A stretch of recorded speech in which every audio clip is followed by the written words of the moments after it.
Seconds.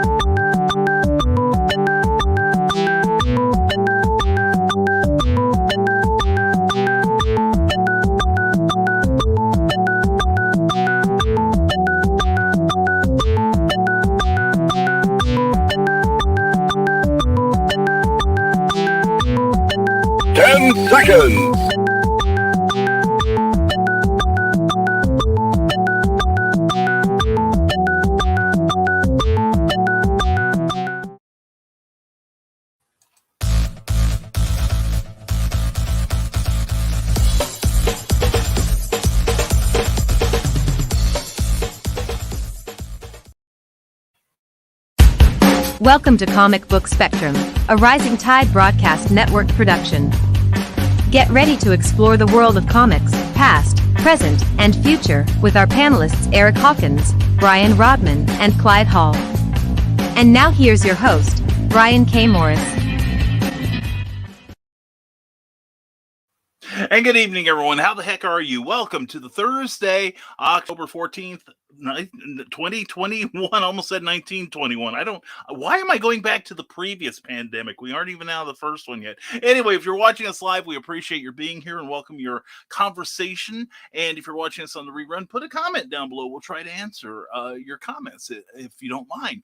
But anyway, glad you're here. And we've got some reviews. We got a couple things to talk about tonight that ought to be pretty lively. But first of all, we need to get our attitude of gratitude in gear, and we need to give thanks to Plasma Fire Graphics. Plasma Fire Graphics, when the look of your book matters to you.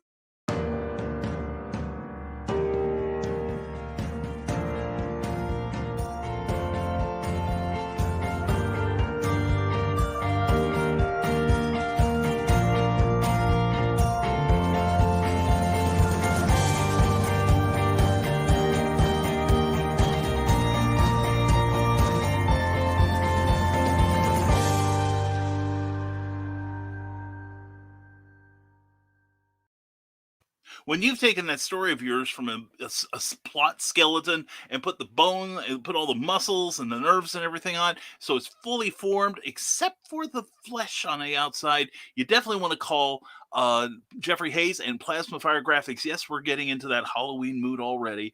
Anyway, Jeffrey does great covers, and he also does that and graphics that'll help you sell your book on social media, as well as great book trailers. So definitely check out the Plasma Fire Graphics Facebook page, as well as plasmafiregraphics.com, and then you can contact Jeffrey directly from the webpage and ask about his very affordable rates.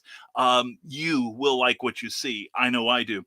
Jeffrey Hayes and Plasma Fire Graphics. Plasma Fire Graphics, when the look of your book matters to you, because it matters to your readers, that's for sure. And somebody that matters to us is the Rising Tide Broadcast Network. Please check us out on Facebook and give that page a like. Later tonight, we are going to have Stupid O'Clock at 9 p.m. Eastern, 8 p.m. Central, followed by Dan Hollifield's Last Man Standing, some of the most clever, intelligent, geeky talk you could ever hope to hear.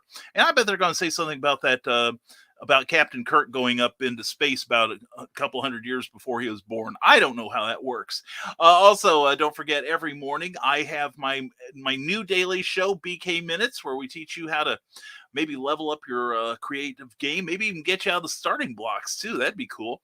And also Michaela Jade's morning motivational. She's resumed those, and they are as awesome as they ever were. Watch her as she escapes the 9-to-5 for a full-time creative career. Anyway, check out what we've got on the Rising Tide Broadcast Network. You will be glad you did. 7 days a week of your entertainment. Also, check us out on Patreon at www.patreon.com/Brian K. Morris. If you want to see your name on this card here that graces our beginning and the end of our shows, then please check out what we offered you. We also do blogs and works in progress, all kinds of cool stuff. So again, that's www.patreon.com/Brian K. Morris. And now we have killed enough time here, and we are going to bring in the other three, the rest of the Fab Four here. It is my pleasure to bring you Clyde Hall, Brian Rodman, and the one, the only Joe D. McPhee from the desk of a small press publisher, Saturday nights at 10 p.m., 9 p.m. Central on the Rising Tide Broadcast Network. Eric Hawkins could not make this episode. Please send your kind thoughts his way. But gentlemen, good to see you all. How the heck are you? I'm fantastic. And Luna says hello, everyone. Oh, now she says goodbye. Such a fickle thing. I want a cat. I want a cat too. My cat is in the other room because she's not as well mannered as Luna. So. Oh gosh, you did that? Wow! Somebody gave you a compliment you've never heard before. Look at that. Yeah. All I know is the last shot that Luna gave us was the tail straight up in the air. It's like last look. Goodbye. Wow. Kiss this, humans. So anyway, Joe, as always, thank you so much for being here and filling in for Eric this time. Always glad to see you here. And we are going to have fun, whether anyone likes it or not. Which is kind of the theme of my broadcast anyway. But anyway, like I said, we're going to be talking about a couple of things tonight. It's going to be interesting. It's going to get pretty interesting tonight here, I think. So, as usual. But as always, we've got our great audience. Carl Witzman, glad to see you here. Says, love this thumbnail. Takes me back to my childhood watching all these movies. I got to credit, our thumbnails are made by the one, the only Clyde Hall, who picks a theme and point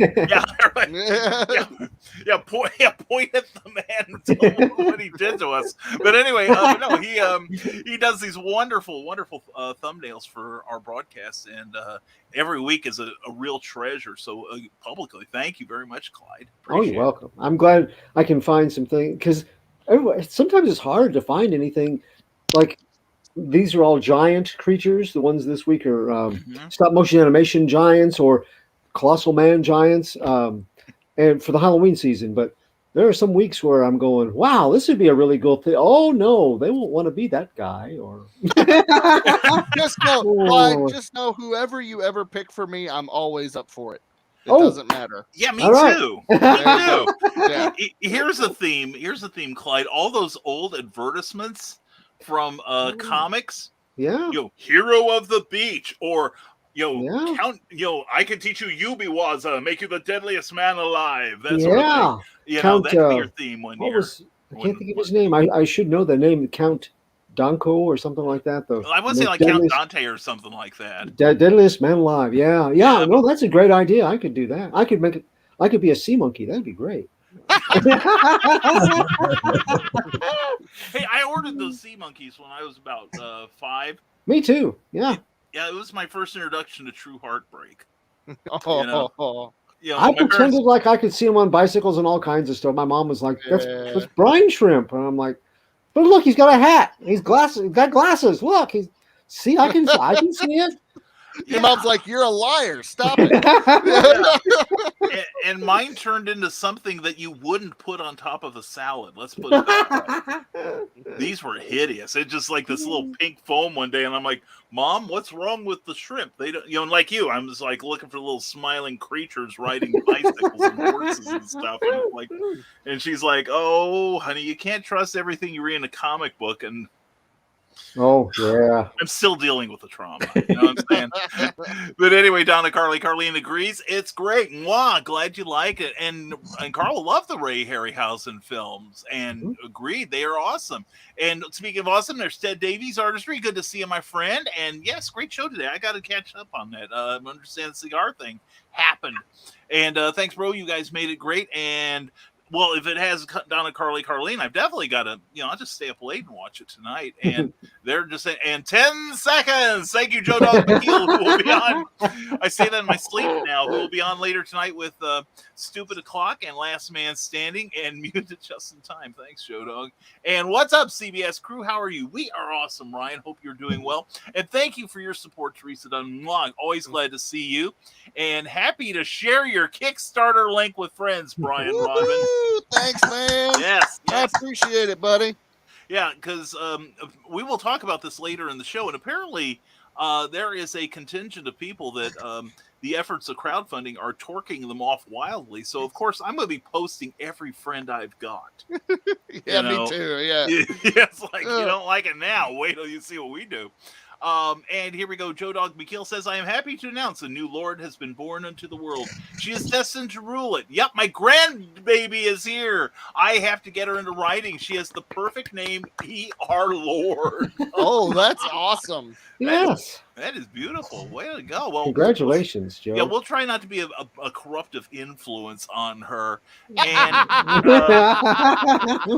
I wish you guys hadn't laughed as loud as you did. Anyway, and they're like, did Brian just meet us or what? But anyway, and Ryan Permisson, your question is duly noted. We will get back to that. And Carl speaks for us all. Congratulations, Joe Dog. And good evening from Cindy Cap, CKOEPP.com. Check it out. And let's see. And Ryan Permisson, do you ever have to ask Stan? Okay, this is the answer to the question. We will get that going there. And let's see. And thank you very much, Ted. Thank you very much for that. And hello, Willow Schuyler. Mwah! Darling lady who promotes us so wonderfully on the Hanging with Web Show Network, where you can see Willow's Pillow Talk as well as Cryptid Crunch with Keisha Acuff on the back of the Cereal Box Network. And they're all saying hello. And here we go. Carl Wisman says, I want to see the giant Joe D. McPhee someday. Spectre Man. Nice. You know, and I was thinking if we ever do a sequel, I know what mine would be. Ho, ho, ho. Green giant. Here, take some of my niblets. Yeah, human. Yeah. Because I got arrested last time I showed off my niblets. But anyway, Judge told me don't do that sort of thing anymore. I'm telling you. Oh, I forgot to put our disclaimer up. Hold on. Yeah. Let's Before we start talking about sprouts. Right. Okay, there we go. Yeah. Yes, folks. Pretend that rated M for mature has been here all along. Anyway, we're like I for immature. But anyway, Eric, we are missing you already, and welcome back to the shenanigans, Joe D. McPhee. You have been greeted by Cindy Cap. Yeah, and we're glad to have you here. So anyway, Ryan, we'll get back to your question. Or do you want to tackle it now before we do the? Since we already have an answer, let's go ahead. Yeah, let's do that thing. Ryan Permisson has a very good question here. What comic book creator should get the biopic treatment next, and why? And it was suggested Stan Lee. That's an excellent choice. Bill Finger. I was about to say, Clyde took the words right out of my mouth. Bill Finger. Nice. Yeah. Yep. Joe, what about you? I was thinking George Perez. Ooh. Ooh. Yep, good choice. Nice choice. Yep. Brian? Since the one that I was going to say was already said, I think Jerry Siegel and Joe Shuster would be an excellent story. Especially if you took it all the way to like the court and all that kind of stuff. Like that could be two different movies, really, but I think that would be an excellent biopic. Yeah, if I were writing it, years ago, I think it was back in the 70s. They, one of the networks, I want to say CBS, had a TV biopic of the Jan and Dean, the musical pair from the 60s. And it was pretty good up to the very end. As if you haven't seen it, Jan and Dean were a very popular duo in the 1960s, kind of piggybacking on the Beach Boys surf music trend. Although they had an excellent album of Batman music that I wish I still had, but because they actually incorporated dialogue from the Detective Comics origin. I must be a creature of the night, black terror. But it was the 60s, folks. What can we say? I have to hunt YouTube tonight now. You do, yes. Seriously, it's worth it. It really is worth it. But they also had a hit called Dead Man's Curve, and about a year after they released that, Jan Barry was in a terrible auto accident that gave him no small amount of brain damage. And they brought the thing up to a crucial point where Jan felt strong enough to perform, and they did. Now, the biopic, of course, as the credits are rolling at the end, they hit they hit their big hit song. The crowd goes wild. Everyone loves them. Everything is normal. What actually happened was Jan couldn't do it, and they were booed off the stage in real life. So I see the Jerry Siegel thing going up to about 1979, 78, 79, when they get the credit in the Superman film and they start getting the stipend. After that, it's like, hey, you launched a lawsuit against DC. Well, guess what? Anyway, so that could be bittersweet. Now, what about Jack Kirby?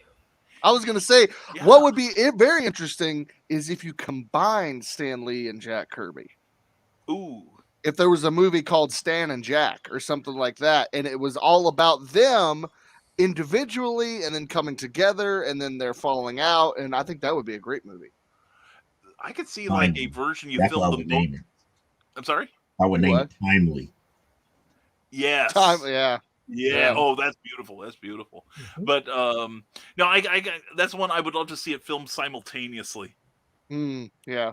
So, maybe the actors would build up some sort of resentment to each other about 3/4 of the way through and really bring that vibe to it. But anyway, now I'm trying to think of who else might be interesting. Bob Kane would be interesting. He'd be the villain in Bill Fingers. Yeah, he would. Yeah.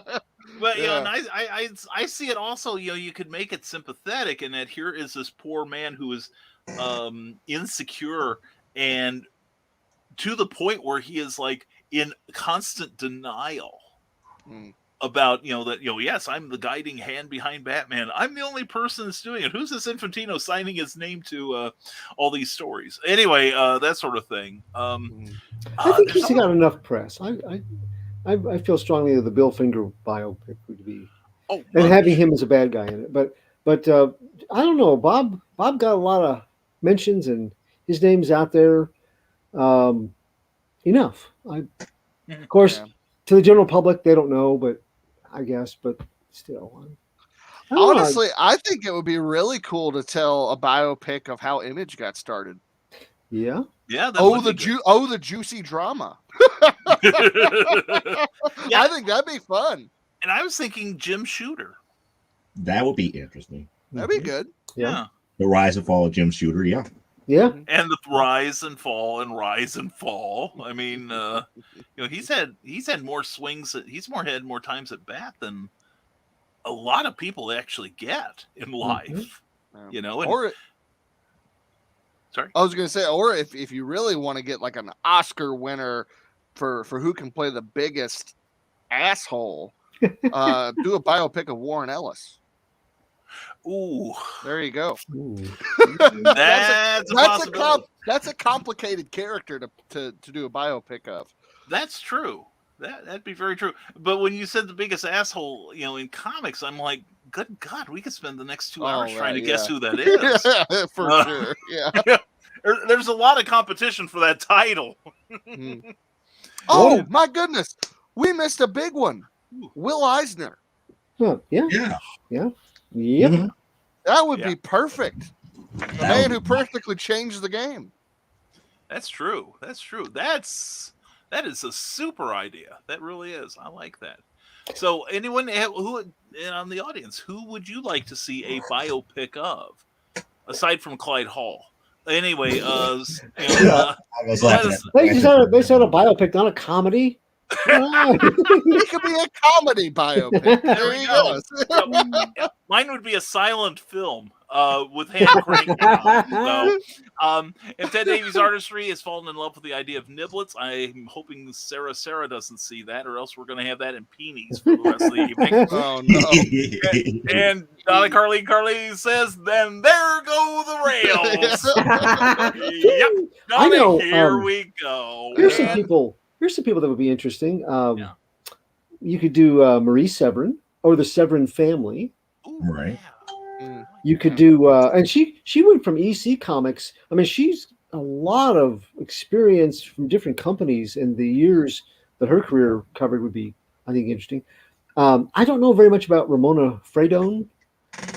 She's still with us, but she's still working. She's still doing commissions and things, and her artwork is still good, so she might be interesting. What about somebody that's always struck me as a really bohemian kind of creator, June Tarpe Mills, the creator of Mrs. Fury. Yeah, that would be good. That would be good. She was, talk about somebody that has a lot of talent and applied it. I mean, kind of a Renaissance woman. Yeah. From what I've read, I don't know. I'd have to do more, but I thought when I have read little bits about her, I was like, man, what a fascinating person. And she's not widely known, not like some of the other ladies that established comics or got into comics early on. So yeah, that's a good idea. I was also thinking, I had it a moment ago, but Jim Warren. Oh, yeah. Oh, yeah. Yes. From Warren Publishing back in the 60s and 70s. And I was also thinking Dave and Bob Wood.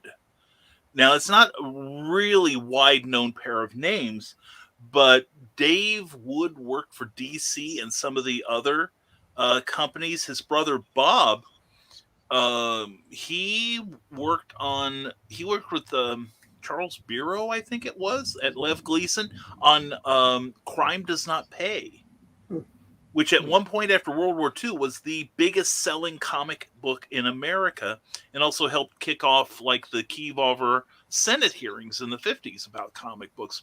And Bob is also noted for the fact that this is back in the day when drinking was more fashionable than it is now.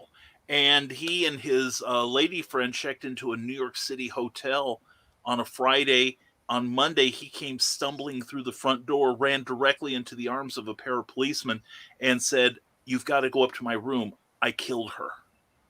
And he was sent to prison for murdering his girlfriend, and what they think is a drunken thing. But I think Dave Wood, his brother, also went on to write Sky Masters with Jack Kirby. Wally Wood, that's who I was trying to think of too. Wallace Wood. Oh, yeah. Yeah, now that would have a kind of a sad ending too. But yeah, I'd like to see a lot more, if nothing else. And I see some people trying to do this on Facebook, or not Facebook, but YouTube, to varying degrees of success. But biographies of creators. Mm-hmm. So I think that's a great question. Willow Schuyler says, I wouldn't mind seeing a biopic of Todd McFarlane. Yeah. That would be cool. And you saw it, Joe. I'm going to say it. Willow Schuyler wants to know, do we have a price range for BKM's nipples? There it is. You have to ask executive madam producer for that price. The price will be paid by me, I'm sure, when she sees this. But for you, Willow, you do get a friends and family discount. But anyway, and Anna Maria Salvaggio, Renmelian, hello, let the party begin. And everyone say hello to each other. Glad to see that. So, again, who in the audience? Who would you like to see as in a biopic? And notice that we've all danced around who would be in it. Who would? Well, I was about to say, I think the perfect actor right now, at least, to portray midlife and on of Stan Lee would be Bryan Cranston. I think he would do a really good job. Have the chops, yeah. I think he would do a really good job, and I think it wouldn't take a whole lot of work to make him look like a midlife and older Stan Lee. It's true. He's kind of a chameleon in all of his roles. He just kind of disappears into the role. So yeah, I like that. Mm-hmm. So anyway, and Doris Jones, Labors of Love. Yes. Hail, gentlemen. How you doing, Doris? We had a little bit of a bump there, but Cindy kept us waving. We wave back, Cindy. How you doing? And I think with that, let's start the review process here. Why not? What the heck? Then we'll tackle those two topics that we said we would. Mm-hmm. So that's ought to be fun. And but is he a singing chameleon? I think he's more of a karma chameleon. He does play roles. He comes and goes. So, anyway, back to the niblets. Just back. I got big niblets. You gotta have big niblets to do jokes like that. I'm telling you. So anyway.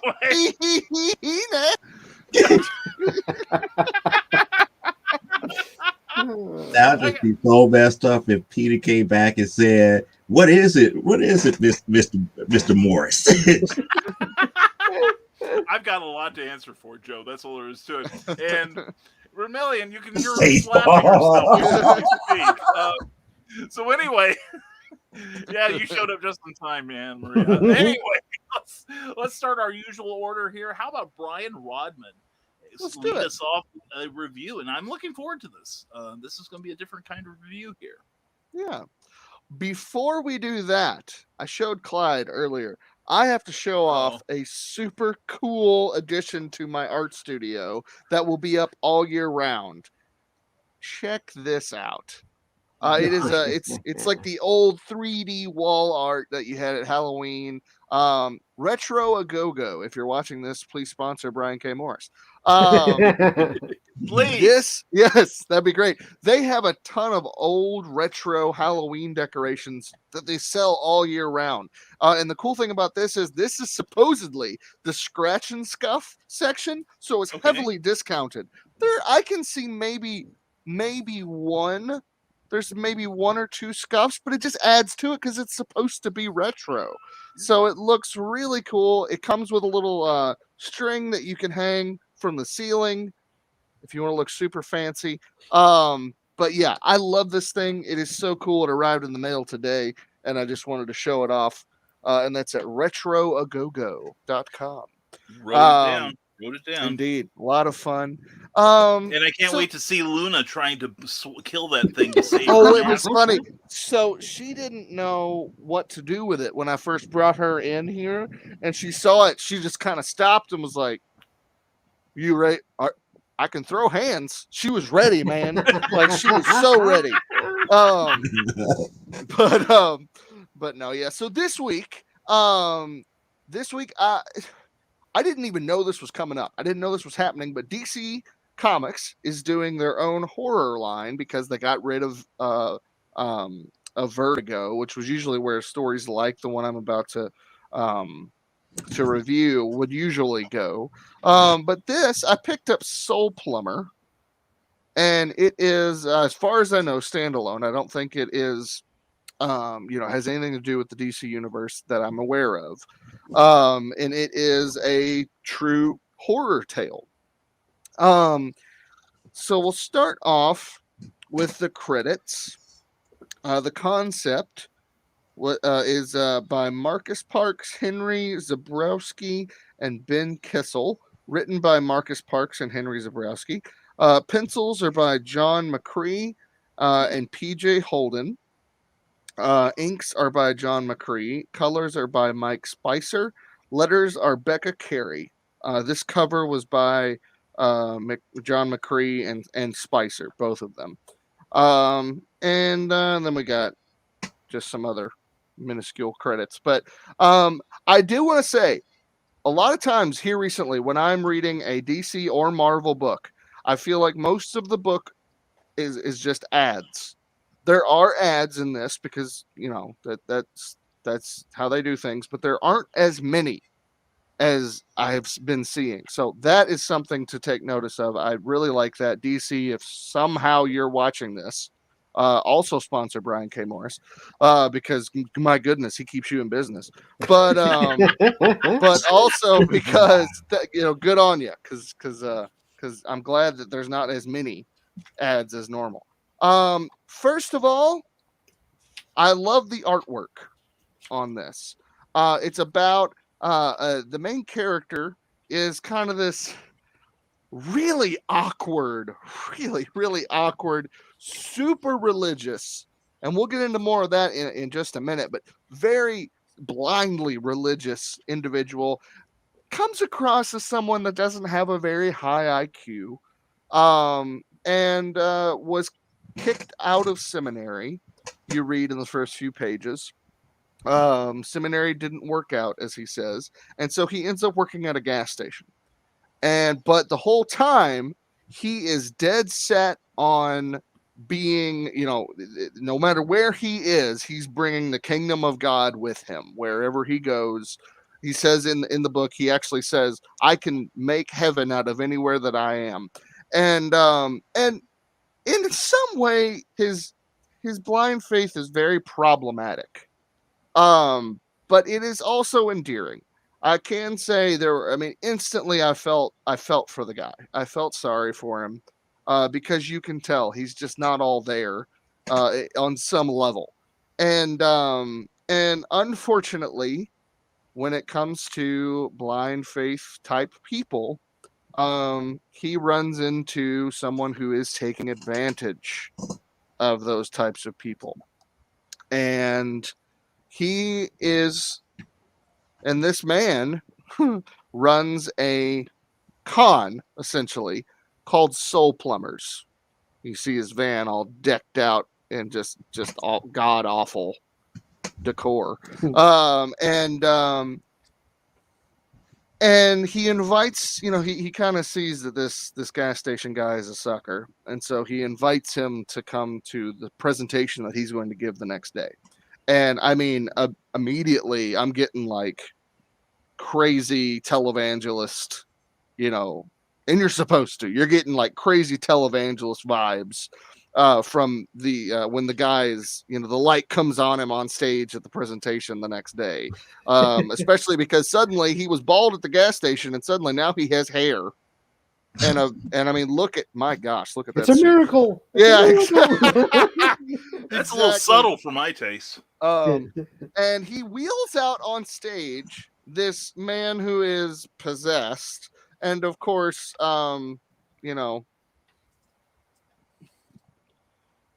mature language here. He quotes The Exorcist right there. And or the Dyslexorcist, your mother, yeah, you know what she says. And I was gonna say it backwards. I don't want to say it right.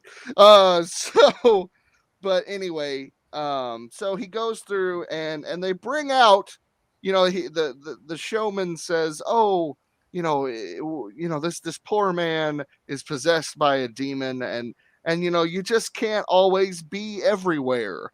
As an exorcist, you can't always be everywhere to cleanse people of these demonic spirits.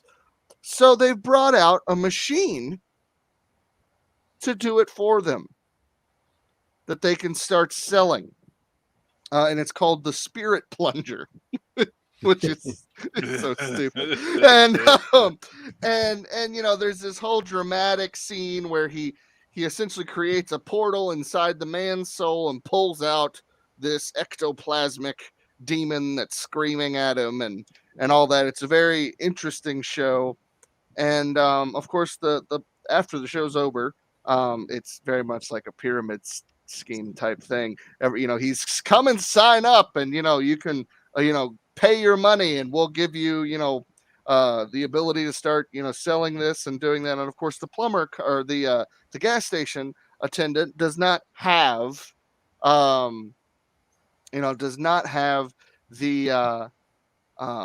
money to join this. And so the guy, but the guy can see, he's like, I can tell that you are taking this very, very serious. So he hands him some flyers, and I thought the flyer was pretty funny. It's how to navigate the loopholes of celibacy. And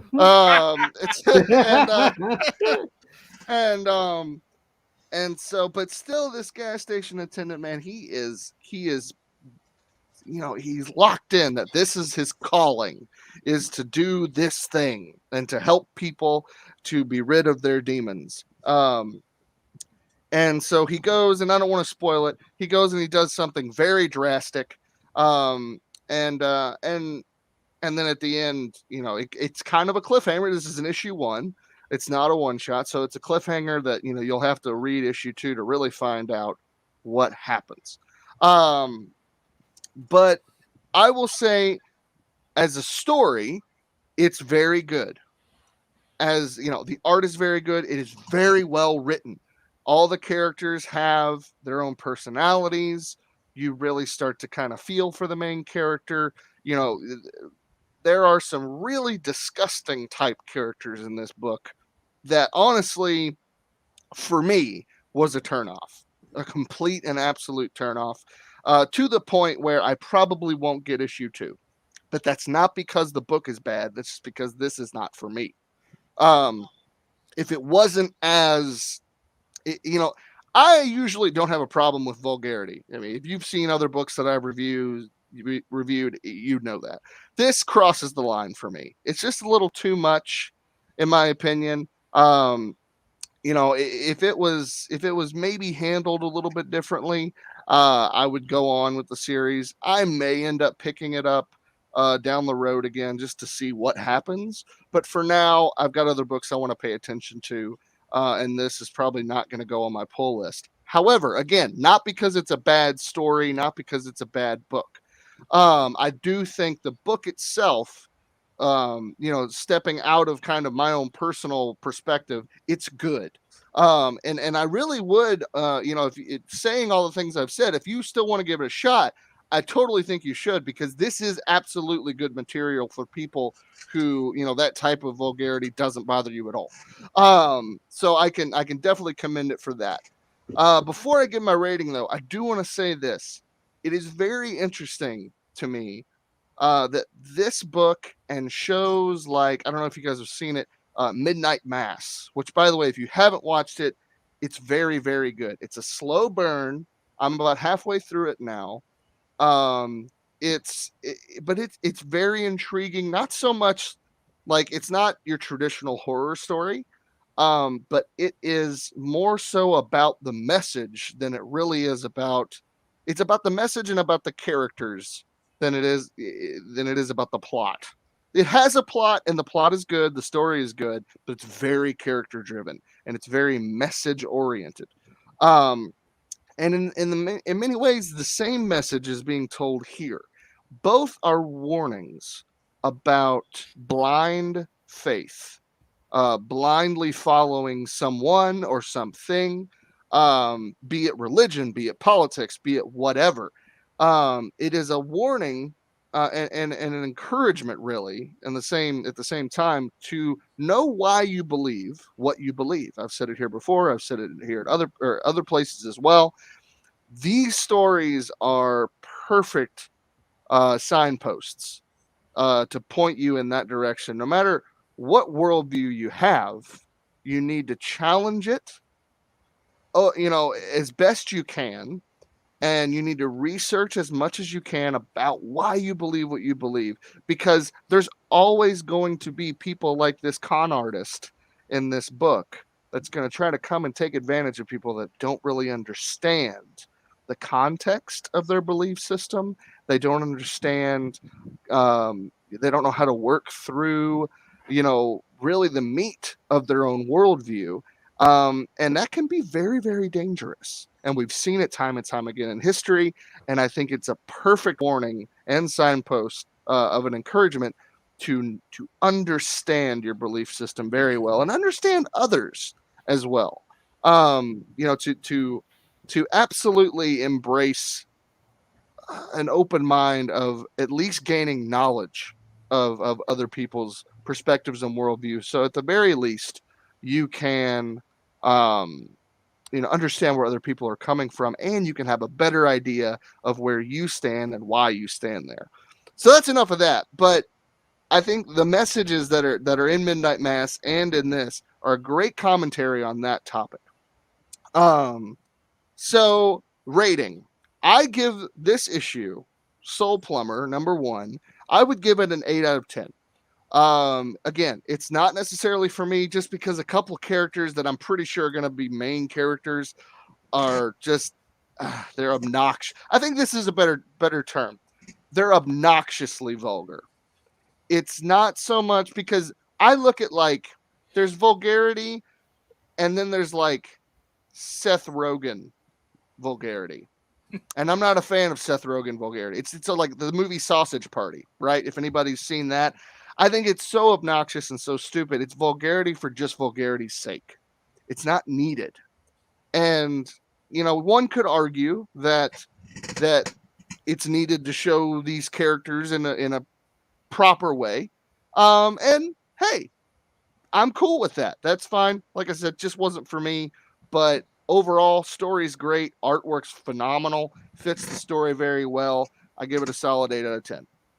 All right, beautiful. Now I hit the wrong Hello, button. Clyde. Sorry, I hit the wrong button. I'm sorry. No, I was This you didn't catch me my going. next question. Now, Hey, Dad. yeah. No, I don't read many DCs, as you know. So, What is this under a special imprint of DC? No, it's DC mainstream? Horror. That's all. Oh, okay. Well, All right. Yeah. Okay. So it's a horrible book from DC. Anyway, did you see? Did you see who wrote it? This is something I hadn't taken into consideration. The first little when I was traipsing through it, but yeah, it's Marcus Parks and Henry Zabrowski. They're podcasters. Oh. And so this is maybe their first attempt at. So for a first attempt, hey, for a first attempt, this is great. Knowing that's impressive. This reads like prose, so it's really, really good. And I can see where they would get mired down with those characters you were talking about, because that's the same thing I hit going. Okay, this is just this is shocking to be shocking. Right, and exactly. I'm old enough that you're not going to really shock me, but you can make me tired of seeing this so over the top. Yeah. But that's not really not as big a part of the issue as the setup that you gave about the con man and everything. That's the much more driven part of the story. Yeah, it is. And Scuzz, Scuzz can't help how he is. The other guy, I Scuzz I had no problem with. It was the other character, the main character. Elk. So Scuzz and Elk are the two. This is Scuzz. I should say so. Uh-huh. Yeah, and Elk. I'm not entirely sure what's going on with Elk's nose. I think he's had some kind of cancer and it just came off, and he's he doesn't need it. Yeah, the man has no nose. Yep. It's just skeleton. So he looks interesting. But yeah, Scuzz, you can feel a little bit more sympathy for. Elk, I hope Elk dies. Wow, don't hold back, Brian. Let's have it.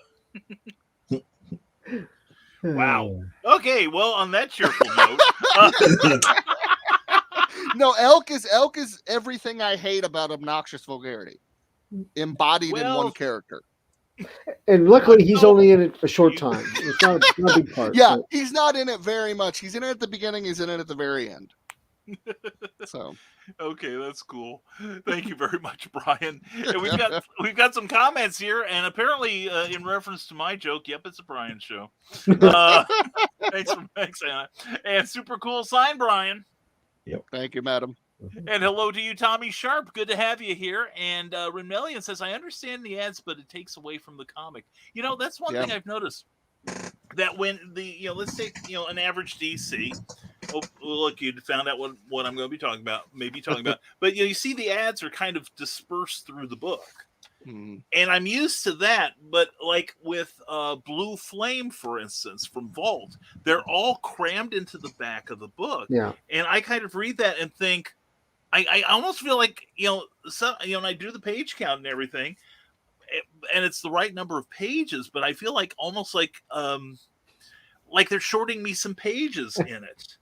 So now what you're feeling it, and you're going, I got more story. Oh, because of all the right.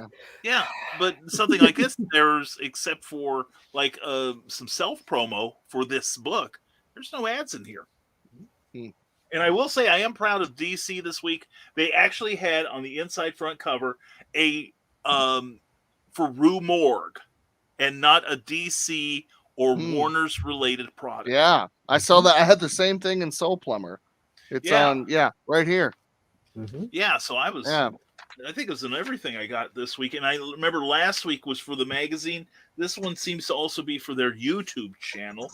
But forget that. Sign up for my YouTube channel. Remember, if I get 1,100 viewers, some subs by the end of Halloween night, we're doing that 12-hour thing. So who knows? Maybe somebody from this panel could be on there. Who knows? Maybe everyone but me. That'd probably be better. But anyway, snort. Anyway, and Carl Wisdom says that's the height of laziness. We can't be bothered to exercise him ourselves. And C. Michael Lanning, glad to have you here, my friend. Hope you're doing very well. Mr. Lanning is a very, very talented artist. And yes, it sounds very Mormon-like to us, too. And Donna Carlene, do you feel the vulgarity is there just to have vulgarity? Yes. Yeah. It's just there to just try to shock you and yeah. Yeah. Yeah, but after a while, you just kind of become desensitized to it, I would think. which maybe is what they're hoping. Remelian says, I can deal with a little vulgarity if it serves the story, though it isn't my cup of tea. Typically, the gratuitous stuff I'm not a fan of at all. Donna Carlene says, exactly, Ren. The gods know I'm vulgar, but there's a point when it is too much. And see, Michael Lanning, I hadn't thought of this. I do like the name Soul Plumber. Yeah, it is fun. It's a fun name. That honestly, the name is what caught my eye. I didn't even see a cover art at all on the app that I got. I just saw the text that said Soul Plumber. I was like, what is this? Yeah, really? So yeah. That's interesting. I see this guy with a crucifix and like a rubber plunger. Yeah, that's kind of what I was expecting. Not what this is, but it's just me. I will say this really quick, Brian. Yes. I had the same issue that you had with that last issue of Superman that you Checkmate maybe. Oh yes, how high is this one going? This cover right here, has nothing to do with the inside. Nothing happens. None of this happens. There's no monster. They're not going around in the sewer in green ooze. Nothing. And that I noticed after I finished the book, I was like, this doesn't even represent anything that happens in it. Like even if they were doing even if it represented something, that would be fine. It doesn't. So I hate that. Oh, and Remelian asks, tell us how you feel, Brian. And it makes you feel like you're shortchanged. Exactly. I'd almost rather have them in the beginning. So once I skip the ads and get to the story, I know the story goes till the end. Brain trick, I guess, but that's what Harvey's used to do. Their first couple of pages in their books were all ads. But I found out that was due to how they had to print the books. Which that's fine. And Doris Jones Labors of Love says in stand-up we call that lazy comedy. And Remelian said I didn't connect that with Soul Train until you did that, Brian. Well, that's what I do around here. And clickbait, that's our job here, Remelian. But thank you. And they had a spare cover around. That's pretty possible. Yeah, that could very well be. So that's a good observation, Cindy. Thank you, and thank you, Brian, for that review. Yeah. Yeah, and now next, Joe, would you like to take the spotlight here? Oh, y'all want the surprise already? Okay. Yeah, because Joe has normally we tell each other what we're going to be reviewing, so we don't step on each other's toes and don't wind up reviewing all. Because I know I'm not going to step on anybody's toes with this one. Oh, okay. Okay. It's a DC book. Cool. Nobody. That's probably what it is. Just to give you kind of like an idea of some of the stuff that I could be doing tonight here. Well, I did get Fight Girls #3. We could be doing that. Since Ted Sakura is now doing issue #4, we could have done Bloom #3. Oh yeah. And if you've been following me on my channel, you would have known what's been going on in the first 2 issues of that. 10 p.m. Saturday nights, kids, and be sure to subscribe. I did get my copy of what you did last week, which was 80th anniversary of Wonder Woman. Yeah. I could have been doing that. Nice cover. And then I also got issue #3 of Blowtorch, if you've been following me on my channel, which I'm going to eventually review on my channel here. Yeah. But for tonight, I'm going to keep a promise. Yeah. See, people don't know. It's like I will say things and I will come through. Yes, you do. And tonight, what we're going to review, and this is the reason why I was kind of hoping that Eric was here, because he probably would remember that I said, I will do it. We're going to review Tales in Techno Horror Season 1. Oh, dig it. Now, mind you, those who know me and horror don't get along. Not because I don't like horror, it's just that a lot of people can't write horror for me. Right. So this is issue #1 from Black Caravan, which is an offshoot of Scout Comics and everything.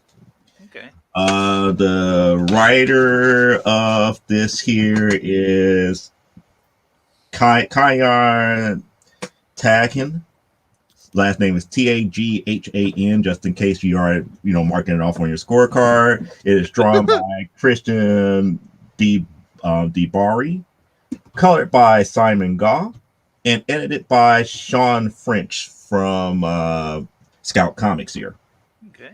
Now, the way that they got everything set up in this issue is like you have to imagine like you're going to like a matinee theater with 5 different movies, or you're seeing, sitting at home late at night and you got all these 5 different TV movies that you could watch here. And it's pretty much 5 short stories all packed together in one issue. Oh, cool. The first story is called In Cold Pursuit. And that's what one of the cool things about it. They always give you like a nice little splash page for each story, but as far as I'm concerned, some of the stories are just so lackluster.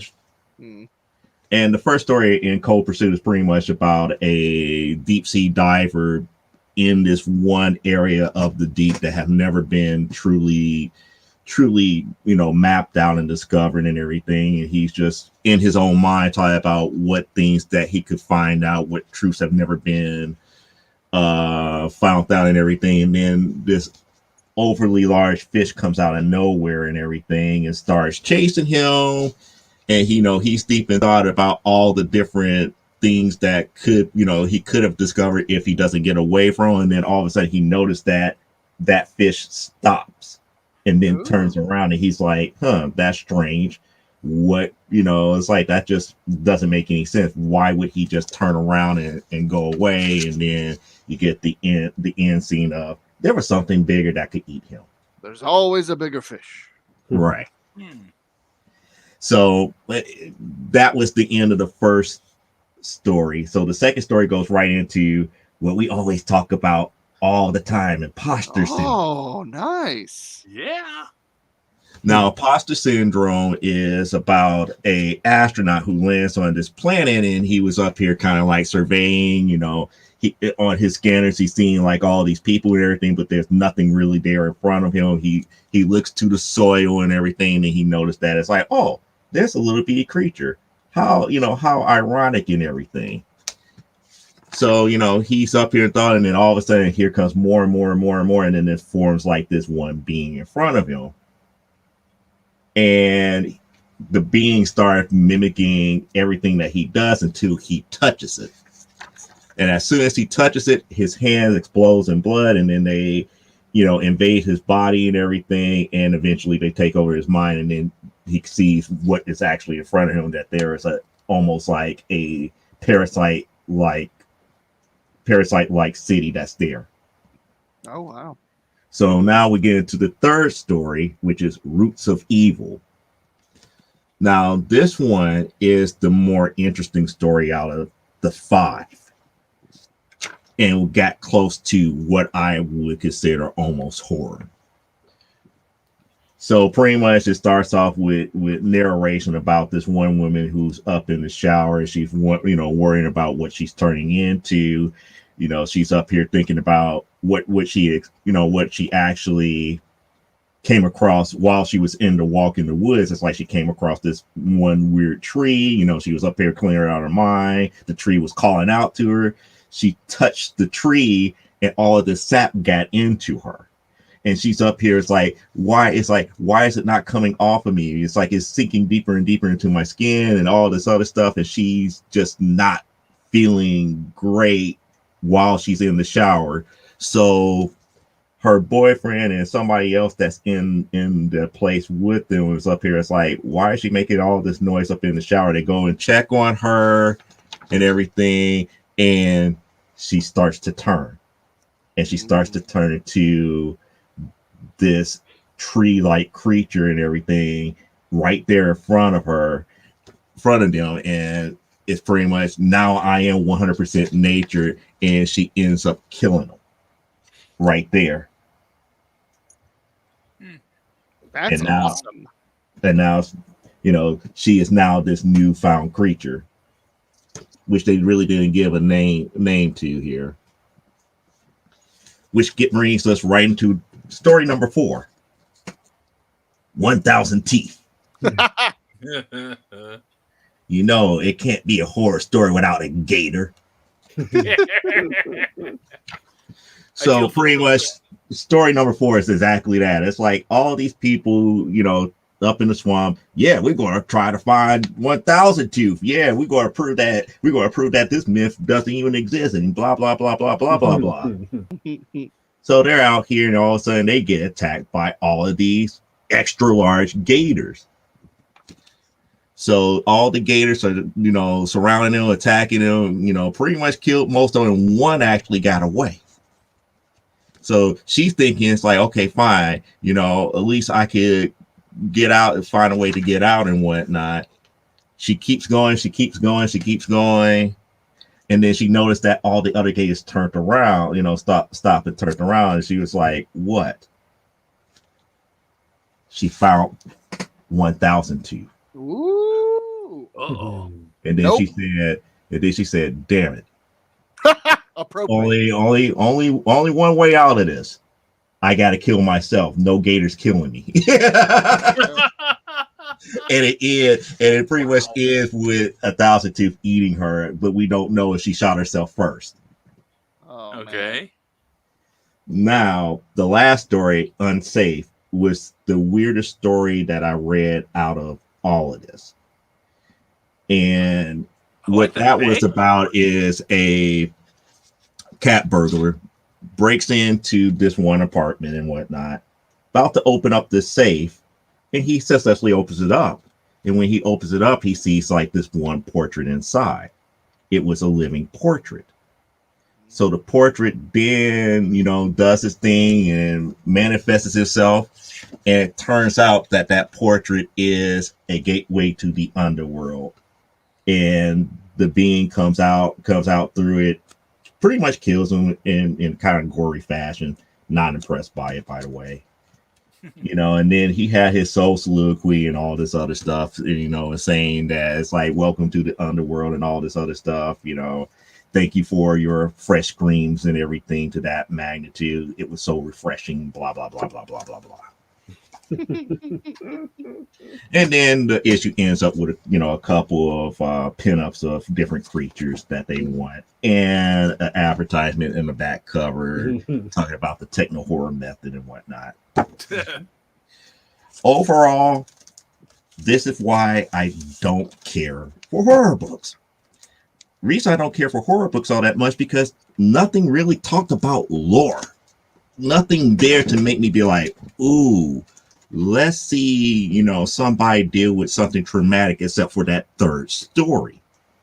The third story did not have the lore per se about what was the tree really about or anything, but it gave me that feeling of like, oh, she encountered something, she doesn't know what to do with it, and she turned into something that is far more powerful than nobody else would know to do. It's almost like they're skipping the background information about why we should be afraid of what's coming up, as opposed to just putting you there in that moment of watching somebody turn. It's almost like, all of a sudden it's like somebody's acting weird, they just turned into a werewolf in front of you, not knowing that, days before they had an encounter with another being that was wolf-like and they got bitten. Something like that. It came off like that. But to me, having that lore aspect to give you some type of idea of why you should fear something or why you should be cautious about something. These other 4 stories is just pretty much kind of like random happenstance with gore. Especially 1,000 tooth. 1,000 tooth, it's like, okay, it's gate, everybody's going hunting gators, and then we finally found the gator that we won, and then we find out that the legend is actually true, and everybody dies because of it. That just happenstance. That to me is not what I call horror. There's nothing causing you to feel like suspense or anticipation or dread to be like, oh, I don't want to be discovered by this thing or anything to that magnitude.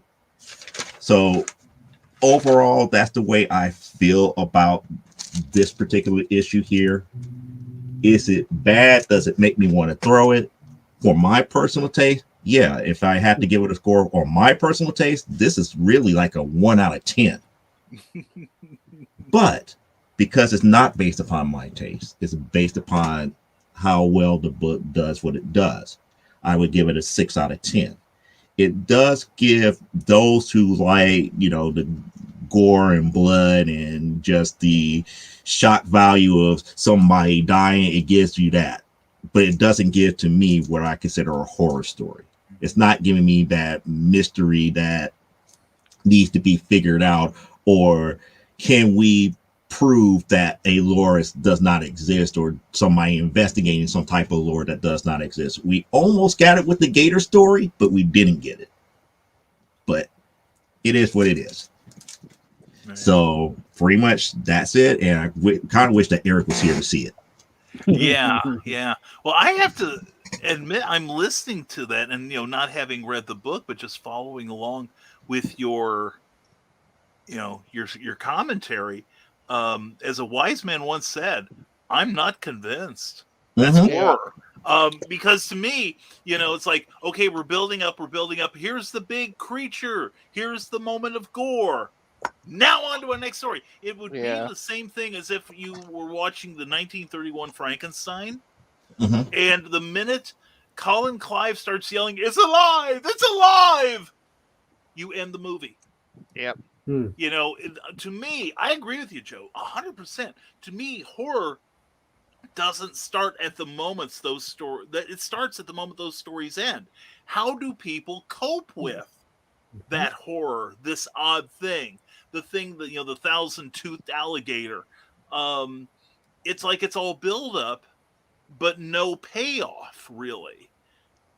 To me, at least from what I'm seeing. I did like that tagline on the last story about, when a door closes, hell opens up another. I did like that. But listening to that, and the art looked okay from what I could see. But the stories, honestly, I think, if there were a crime for impersonating a horror comic, I think this, the team that did this ought to be arrested. I agree with you. I understand that. I understand your antipathy towards a lot of horror stories, but even like the ECs, look how little, pages they needed to tell a convincing horror story. Or House of Mystery, House of Secrets, Ghosts, The Unexpected, stories like this. It's I feel cheated for you. I really do. I would agree with you.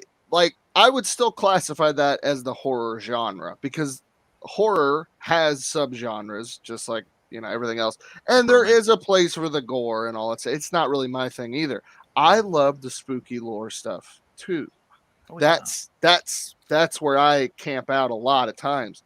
And I would say Shudder magazine, and which was Creeps was. I think that is exactly what you're looking for when you describe what you like out of horror comics. Eerie. Yes, Eerie but also right now, I think Jody, I think you should try to give this a shot. The Me You Love in the Dark. It is very good, and it is that spooky kind of building the lore as it goes, but it's not a gore fest. It is. It has the same feel as the the spooky, leans more of the spooky rather than the slasher gore, shock value stuff. It's not that kind of horror. I think you might dig this. Yeah. So that was excellent. Thank you, Joe. I appreciate it. That was good. Yeah, like I said, I saved Eric for tossing a book. There you go. I think I think you should do it, and we'll just claim you did 10 feet on that thing. There we go. Take the record away. Because I know there's people that like that stuff. Like I said, it was recommended to me by a shop owner to at least try it. Yeah. And I'm up there like, okay, I try it. And then I sat here and read it. It's like, this isn't horror. Yeah. It's like, I have no shock value from this. There's nothing that made me invest in a story. It's just like, okay. Hey, they're Joe. all ciphers, yeah. Joe, do you like Hellboy? Nah. Not a fan? Okay. Mm-mm. I couldn't, because I was going to say, if you like Hellboy, you should give the Outerverse comics, the Baltimore stuff, his new stuff, a chance. But if you don't like Hellboy, Well, I don't know. You might, but I don't know. Yeah, probably not. If you don't like Hellboy, you probably won't like that stuff either. Oh, well, that's very, very cool. Great Yeah. review, Joe. Thank you so much. Let's catch up with our comments now. Cindy kept continuing from earlier. They had a spare cover around, or the editor changed the tale after the cover was made. That's a possibility, because I don't know if it's still true, but I know in the past a lot of mainstream comics had their front cover prepared first. Because I think they had to do it at either at a different type of printer, or somebody else did the covers or whatnot. But that was a thing. And Remelian, comic clickbait, the cover not having anything to do with the inside. They do that with movie trailers a lot. That's true. Yeah, that is true.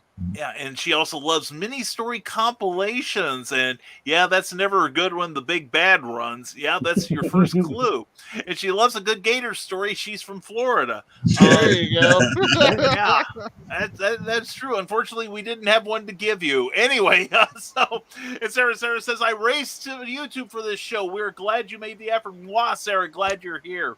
And Carl Witzman makes a good point. So the same story twice in a way, the editor should have seen that. Yeah, that's a good point. And Remelian agrees, and everyone's saying hello to each other. And Remelian's writing a book that verges on horror, but I grew up on Hitchcock, so I'm big on suspense. Nothing wrong with that. And I think it's the elements that make up a Hitchcock film that it falls perfectly to horror. Yeah. Why do you think they run Psycho on Halloween? There's a psychology to horror, and that's the problem that I don't see with writing today. It's like you don't want to invest in the character. You want to invest in the effects of everything else around it. Right. Yeah. Well, and, even then, it's like I remember the original Steve Gerber Man-Things. You didn't really care about Ted Sallis because he was only in for about 6 pages before the series starts. But the people around him, like Rory and Jennifer and all, you see the horror through their eyes, and Swamp Thing is more or less the facilitator of the story and the person, the being that, sometimes brings it to a resolution. So, it's, there are just some characters that work like that. They almost become, but the thing is, you have to have a really good writer, because the danger is you become a guest star in your own book. Yeah. Which is something that's killed the Spectre off more than once. Well, there were a few runs where I don't remember who had the rights to him at this time, but the Shadow kind of struggled with that a little bit. You cared more about Margot and Harry Vincent than you did about, Kent Allard Lamont Cranston. He wasn't really the main character. They were, and he just would show up as the Shadow and stuff there for a little bit. Yeah, Doc Savage did the same thing in a number of his. That the story, and that's one of the reasons why I dislike the story Hound of the Baskervilles. I'm a Conan Doyle fan. I love Sherlock Holmes. I think it's one of the greatest literary creations ever. But that particular book, if you read it, it's basically starts out with Holmes in a brilliant opening about how his approach to seeking clues differs from, say, Watson's. And then you go into the meat of the story. Then Holmes says, well, I'm going to do some things I'll leave you by. And then for the next, 2/3 of the story, it's Watson trying to play detective. And then Sherlock just shows up to make him look foolish. You don't know nothing, Watson. And, then the story takes off from there. It's just, it just has a good visual image of the glowing dog. Oh yeah, but the Hammer film is great. The Hammer film was great. I love that. Yeah, that was good. And Sarah says, and Joe needs guidance for the mental horror direction. We can handle that. Sarah, you're in charge. Mermelian says, I'm a fan of Hammer horror as well as the payoff as well, but the payoff is an acceptable ending, not a happy one like Woman in Black. It doesn't have to be a happy ending. It can be bittersweet, like the original Van Helsing. Yeah. That was a downer ending. He didn't get the girl, but it made sense. He killed the girl. He had to kill the girl, yeah. So, See, Michael Lanning says the best horror in comics for me is usually psychological, Junji Ito type stuff. Junji Ito, yes. Yeah. We that name has been uttered here more than once. And Remelian says, yes, I want to all of a sudden realize I've been holding my breath. Yeah. Yes, Yeah. that's the key. And Yeah. Remelian goes, love the art for that, Brian.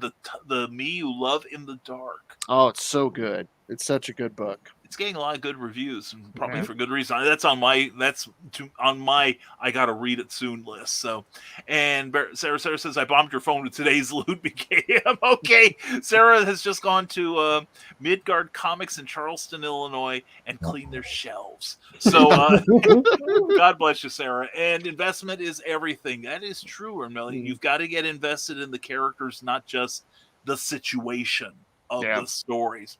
And Doris Jones says, Gator stories never scare me because I mostly think about how good eating they are. Doris is like, I eat what scares me. It doesn't matter. That's right, yeah. I ain't scared of no damn vampire cattle. I had 2 of them for lunch. So one good whopper and I'm thinning the herd, so to speak. So anyway, Remelian goes, oh my gosh, yes, Doris. Place in St. Augustine had the best with a cinnamon orange marmalade chutney. Ooh.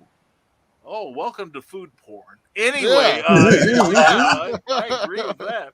And Remelian says, love Sherlock. My daughter is addicted. Hounds is lovely. We have several versions of all of his work. I'd love to get a copy of The Strand. Yeah, that would be amazing. And Jackman's Wolf was numb. and Remelian says, didn't watch The Second Woman in Black. Too gratuitous with gore with the kids. Ruined it for me, and I didn't bother. And Remelian likes, I eat what scares me.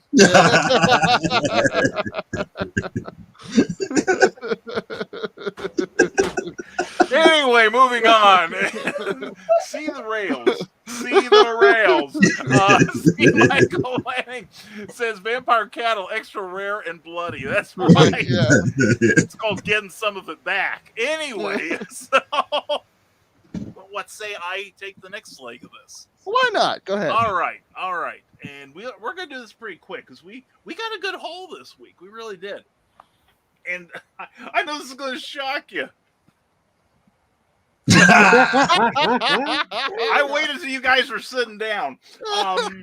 But actually, I got to give a shout out to my buddy Jim Beard. This just came out this week from Moonstone Books. That's so cool. Yeah, The Green Hornet, How Sweet the Sting, just been released. I haven't read it yet.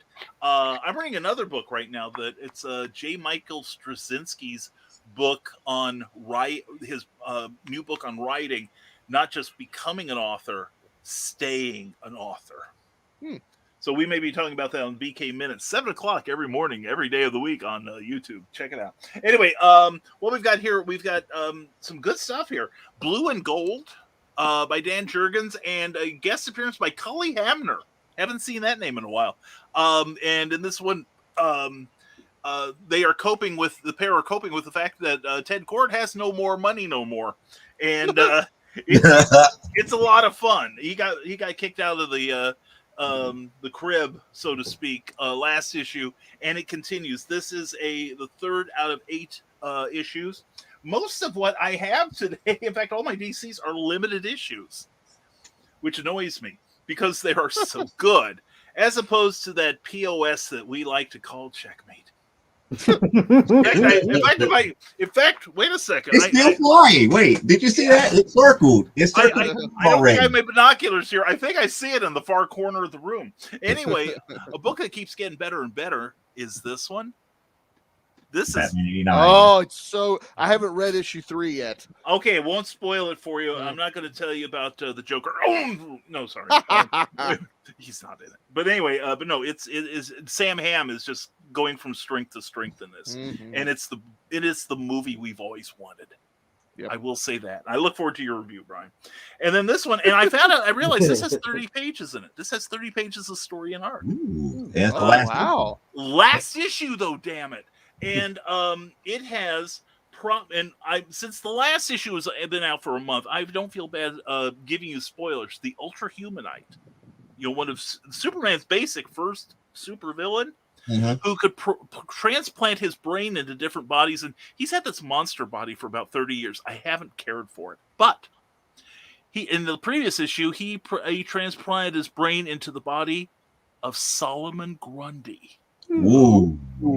The intelligent Solomon Grundy. One that can replicate. Ooh. Does this sound sweet, Joe, or what? Yes. And Grant Morrison is at his peak in this, in that Superman finds a way to dispose of this menace. Very stylishly, makes perfect sense. It is a great, great book. Lots of great dialogue. Lots of what Grant Morrison does so very well, in that he, in fact, I just read a part in the James Michael Straczynski book about this, about how some villains are written to be defeated. Okay, and Lex Luthor is cited as a great villain because to match Superman's power, Lex Luthor has to be so much more smart. But in this one, Superman's pretty damn smart. So, so is his helper. And it just runs through this whole book about, you see the good guys on the ropes, and then they pull something out that makes absolute sense. And, it just sweeter victories. And the last page, I wish I could tell you what's on it. It makes me wish there was an issue 5. It is that good. I'll tell you guys during the break. But anyway, and also the last issue, damn it, of Challenge of the Super Sons. Yeah. And this book just makes so much sense, the way the menace was handled, and the artwork is beautiful, fits with the story, and kind of a great teaser at the end for the future. Lots of just great Peter J. Tomasi stuff. The best thing of the week, though, real fast, was, of course, issue 2 of Deadbox. This is the Empire Strikes Back of comics. Wow. It's actually better than the first one, and it all hinges around one of the men in town accidentally putting on a pair of women's pants. I hate when that happens. Well, it worked for Freddie Mercury, but it doesn't work for this guy. And having grown up in a town, a very, very small town, back in the 60s and 70s, I could see this happening. What happens to the guy? And if anything, Joe, this is real horror, because there's all kinds of threads being woven through this storyline. Great points about society are being made without being heavy-handed about it. And what happens to this guy is very subtle and believable and horror in of itself. So, yeah. So I'm going to give you 5 reviews for the price of 1 here, I guess. So I'll make up some numbers. On a score of 10, I give this a strong 9. This one gets a 9.5. Only because I'm waiting for the next issue and it has to end, damn it. Same with this one. Strong 9.99. This is so good, and especially for that last page. This is solid 10, all ages reading. This is an 11. This is seriously, Deadbox has got me hooked. It's Mark Russell and Benjamin Tiesma, Vladimir Popov, and Andy World is the letterer. So yeah, this is just getting stronger and stronger with every issue. And of course, I haven't read it yet, but I already give this a 10 because he's anyway. So that is my cascade of reviews this week. So, and definitely check them out, folks. There's some really good stuff in there. It's hard to believe that the Deadbox 2 is better. I really like that first issue a lot. So that they actually upped their game. That's impressive. Luna wants to know what you guys are doing. She wants to approve. Oh, no, she doesn't care. And there's that view of her again. She gives us a little salute as she walks away. So anyway, she knows when the camera is on. It's like, behind the scenes, she's like, I got all these questions. Whoops. And my butthole. All right, there we go. Here's your answer. Yeah. Yeah. Well, it's like one night I was interviewing Erin Casey of Imagine Other Worlds with Authors on Clever Tile Petting, and she's a bird mom. And she had this one bird that was on her shoulder, and then the thing jumped up onto the couch or the chair behind her on the cushion, and then turned its back to us, and the tail went up. And I'm thinking, oh dear God, not to her, please, not now. And that bird sat there for at least 20 minutes with that tail up in the air, and all I can see is, you know what? And yeah, so Luna has just traumatized me. So anyway, Redmellian, mark your calendar. Brian avoided driving into the barn door I inadvertently left open for him. You ought to be grateful. You know how my mind works. So I believe this is what we call dodging a bullet, and you're welcome. And Rick Bradley says the party can start. I'm finally here. Well, thank God. It's about time. We've been waiting. And there's a movie, Zombies, where college kids go to a zoo for research, and the animals gradually become zombies. Wow. Man. Wow. Sarah, where is this movie? Where can we find this? Right here. Anyway. And Remelian says, you guys are making me want to be on this show with my comics.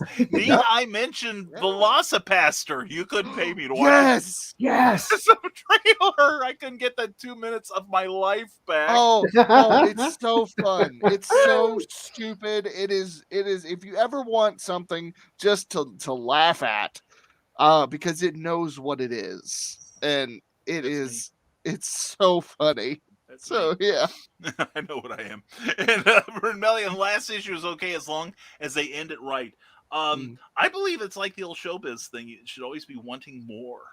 And this one, the Superman and the Authority. Now they are going to continue the plot elements in other Superman books, but the last page is OMG, I want resolution now. It is that good. Only 30 pages. I've been spoiled by my friend's comics, says Rick Bradley. And Sarah. And of course, they get out of the zoo while it's happening. I laughed so hard during it, but I laughed watching Hellraiser too. Yes, the weird force is strong. This explains why we're friends, Sarah. And yes, you and I need to do a movie night, Sarah. Popcorn check, oxygen check. And see, Michael Lanning says, I love Morrison. His Doom Patrol belongs in a museum. You know, the one thing about Morrison is he can fall in love with his concepts and, say to hell with the plot so many times. But I love his action comics. I loved his Batman. Yeah. His Batman, especially the Batman R.I.P., was genius work. And I loved these Wonder Woman Year One. He, for all of his foibles as a writer, and he's got a few, he knows how to get down to the essence of the character and make it work. Except for X-Men. Okay, with the exception of the X-Men, Grant Morrison knows how to get into the essence of No, I forget. I think I'm traumatized. I was blanking out the X-Men. That was I have to preface X-Men for one reason only, because when you first read it, you go, "What mess is this?" And then when you go back to it, it's like, this is brilliant, but you set up everybody else after you to not continue it. Yeah. They don't have your mindset to continue this. Yeah. I may be the only one who's read it, but I read Morrison's Super Gods. Oh, gosh. That's a heavy book, but it explains his process so very well that it makes me appreciate his writing much, much more. So it's a useful book to read, and he makes some good comments on how stories are constructed in comic books. So it's worth the read. You talk about world building 401. I mean, graduate level. That's graduate level, people. When you get into 401, that's graduate level. Yeah. So it's like after you've had a couple of doctorates under your belt and probably the better part of a case of gin. But anyway, Super Son's art style is cool. Yeah, it is by someone named Rayner, and I thought yes, it is. Max Rayner is the artist on the cover and on the interior. Very, very good. And Sarah's up for that party. And Women Pants gives you confidence. Thank you. Thank you. There you go. As long as it has pockets, right? Exactly. Yeah. Exactly. You know, and I'm not talking about cargo pants either. We're talking about, the slim fit. And I'm sorry, never mind. Anyway, Sarah says, I'm going to have to order Dead Box. It's not in my local shop. Yeah, this is one that I can see that it might have gone. It's in what they call the green section of the catalog. That's where all the indie books are. And a lot of stores just go through, okay, I get my Marvels, get my DC, maybe get like Dark Horse and one of the other. Okay, I'm done. They don't even look at the middle section. And the thing is now, so many mainstream creators are going to that green section now that it's worth looking at. So, and unexpected horror is the best horror as long as it's well constructed. And women's heels give you confidence. No, they give me shattered ankles. And Rebellion is on my list now. And came back to Brian and his cat. Oh, Luna is so cute. Hey, did you hear that? Somebody thinks you're cute. All but 1 square inch. She answered me. I said that, and she goes, So that's for all of us. And Luna learned that from Brian and the horror of the burn and Red Room. There we go. And there's a movie called Cooties, says Rick Bradley. Oh, I get that. Yeah. All the kids are zombies and the teachers are fighting for their lives. It has scenes set in Danville, Illinois. cool. Miles stomping ground. Very cool. Yeah, there's been some films that have been filmed in Danville, Illinois. I know everyone's seen the Blues Brothers. Mm-hmm. Yeah, the scenes where John Belushi is walking through that factory, that was done in South Danville, Illinois. Okay. So little known fact. And X-Men always seemed to be a hard one for anyone to write for. No one knows how to follow up Claremont. Yeah, and I think the problem is they try to. I think they should come in with their own voice on that. And Cooties was on Hulu. Don't know if it still is. Well, they might have used the sanitary wipes on it, and there's no more Cooties there to be had. So anyway, CityCap has switched platforms. Take that, algorithms. Good for you, algorithm warrior. And Red Million goes, pockets are life. It's true. I knew I'd get it. Yeah, there you go. And women's pants with pockets, they make such things. and Michael Lanning clears this up. Pockets, that's what the purse is for. And I bet Nita told you that, right? And everyone's waving and saying hello. And Sandman doomed one person to eternal awakeness. And Renmelian mocks mocks spelling Brian as brain with her laughter. It happens so much. Death Wish. Death Wish. What does Charles Bronson has anything to do with horror? Yeah. That was a good movie. The 3 sequels after that was horror.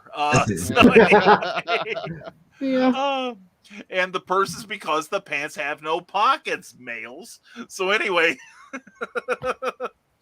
You know what? We need ladies' pants made by Rob Liefeld. Would solve all the problems. There'd be no room to get your feet into them. No ankle support at all. So it would just be nothing but pockets. Wow. Yeah. Parachute pockets. There you go. Now there's a good example of horror. Yes. Constantly. Some issues more than others. I still love that one sequence, and I think they used that for the TV show or whatever, where Constantine sells his soul to 3 demons at once. Yeah, and then they all have to fight over him. Yes, and I just love that last page. Or actually, the penultimate issue, the last page, where he's like, the captions are like, "I shouldn't do it. I really should just walk away. I shouldn't do it." And then he turns around and smiles and flips off the demon. Yeah. She goes, "Yeah, but I've got a reputation to maintain." So, so anyway, love Constantine. V for Vendetta. Good choice. That's a good choice. That's not horror. I don't think that is. Not to me. That's not horror. It's more dystopian. Yeah. It's some great stuff. But... Depending on your worldview, it could be horror, but that's true. But yeah. To me, it was more anti-apocalyptic than Yeah. Now, if you want Alan Moore horror, Saga of the Swamp Thing. Yeah. That is textbook horror. And again, incredible writing. I mean, that was my, it wasn't my first exposure to Moore because I was reading Warrior. and that sort of thing. But I was just knocked out by how well he handled it. And like Swamp Thing, he has this giant, problem that's global, and he solves it with just asking the right question. Mm-hmm. So if you haven't read it, folks, go out and grab it. CD Cap says, I'm not a horror fan because so much of it is boo scares and graphic images of blood splatter. Yeah. A lot of it is. Yeah. Yeah. And Rick Bradley says Spider-Man Clone Saga. Now that was horror. If he is awesome, Rebellion. Yes. And Sarah says, know the psychology of the girl from her eyes. Well, that's possible. And speaking of V for Vendetta, she's going to speak about V for Vendetta. And I'm biased, but Crota and Breed. Okay. No, nothing wrong there. Now the only thing horror like that was in V for Vendetta. Yeah. When he killed what was her name? The nurse that was from that concentration camp. Oh, right. Yeah, remember, she woke up and he was standing there and she was like, oh, you're here to kill me. And it's like, yes, it's already done. And then that's when he kind of let her off the hook. It's like, yours would be the most merciful because of the way that you treated me. Mm-hmm. Yeah. Yeah, good point. Very, very good point. And speaking of good points, we know that Clyde Hall's got them, so let's let him give his review now, and then we'll get to the conversations that y'all have been probably hanging around to hear us bat around. So let's take it away, Clyde Hall. Well, first of all, Joe, I changed out my action figures in the background just for you. That's the Nemo. Yeah, that's the Barbie one. This is a custom that I got several years ago because it's the old-fashioned bodice and everything. But one of my favorite, I have an old-fashioned Justice League that I have partly made, partly bought, and she's my Wonder Woman from the Silver Age Justice League. So, but I thought of you, so I brought her out to thank you for coming on to our show and participating. So that's Black Canary back there too. And this is one that I made for Black Canary. Yeah, a Black Canary from the Misty line, which was like the Captain Action female figures that Ideal had done. Yeah. They made a few they made Supergirl, Batgirl. I can't think there's a couple of others that they made of them, but they didn't get around to making a Black Canary, so I did. So, my review this week is going to be dedicated to our brother-in-arms. It's going to be dedicated to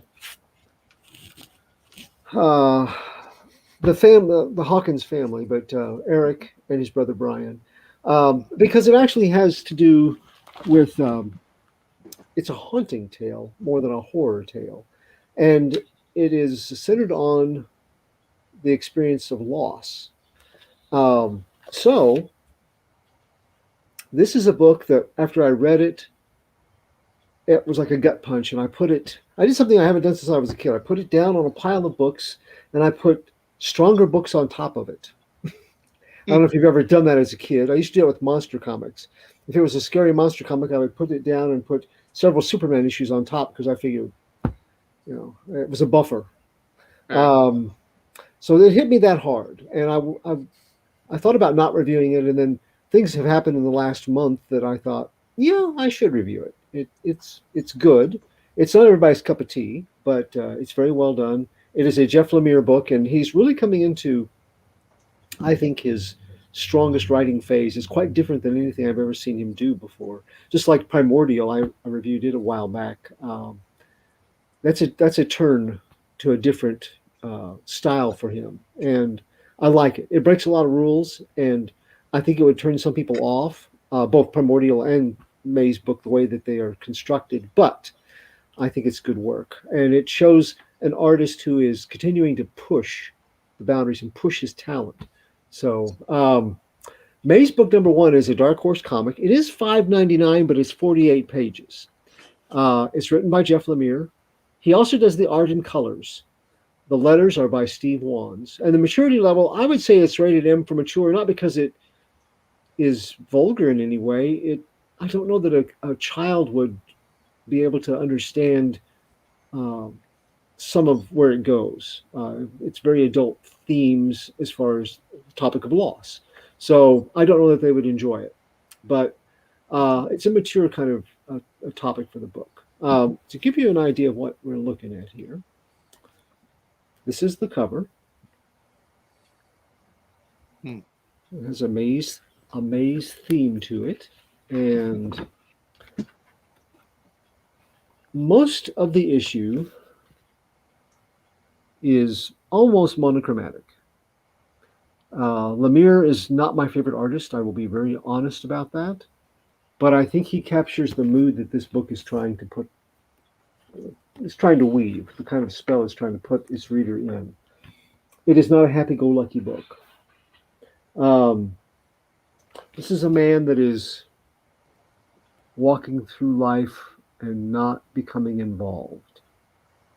He sees his life between the cubicles in his office space and things on this draftsman blueprint. He feels like he lives in a maze. Cubicle maze, other kinds of maze. Very stylish art. The exception is when he dreams about his daughter, and then things become more colorful. And there's a reason for that. Nice. I'm not a big fan of overused splash pages and things like that, but in the mood that he's setting, this is one of the rules that he breaks that normally would be it would impact me negatively. It does not here because it works. So let's get into this. And I will give you a spoiler warning. I'm using details from the solicits, but the text used by Dark Horse necessarily included more reveals than are normal. I didn't put all of them in, but if you don't want to hear anything about this, we're going to be talking about some plot points. So, spoiler warning. We stumble through everyday mazes, the labyrinths of work and relationships, life, and we look for a center. Sometimes a maze is thrust on us. It's pivotal and life-changing and the tragic sort that we never imagined or wanted. Around it, our lives can unravel like an old and comfortable sweater, parting at the seams. Seasons of loss, unlike other seasons, often bring the rest of our existence skidding to an abrupt halt. We check for directions or meaning or a spiritual GPS, much as we may wish those times to pass and we can recognize them better through the lens of time when it becomes less painful. That's usually not within their nature. They just don't work that way. And Jeff Lemire is aware of this, of the reality-bending changes losing a loved one causes, and he's ready to bend reality to the breaking point in Maze Book number 1. For many, the last few years have been a season of loss, and with empathic insight, Lemire creates a textual and graphical portrait of a man who has failed as a parent, a man sliding slowly into middle age under a crushing weight of lingering and damnable grief.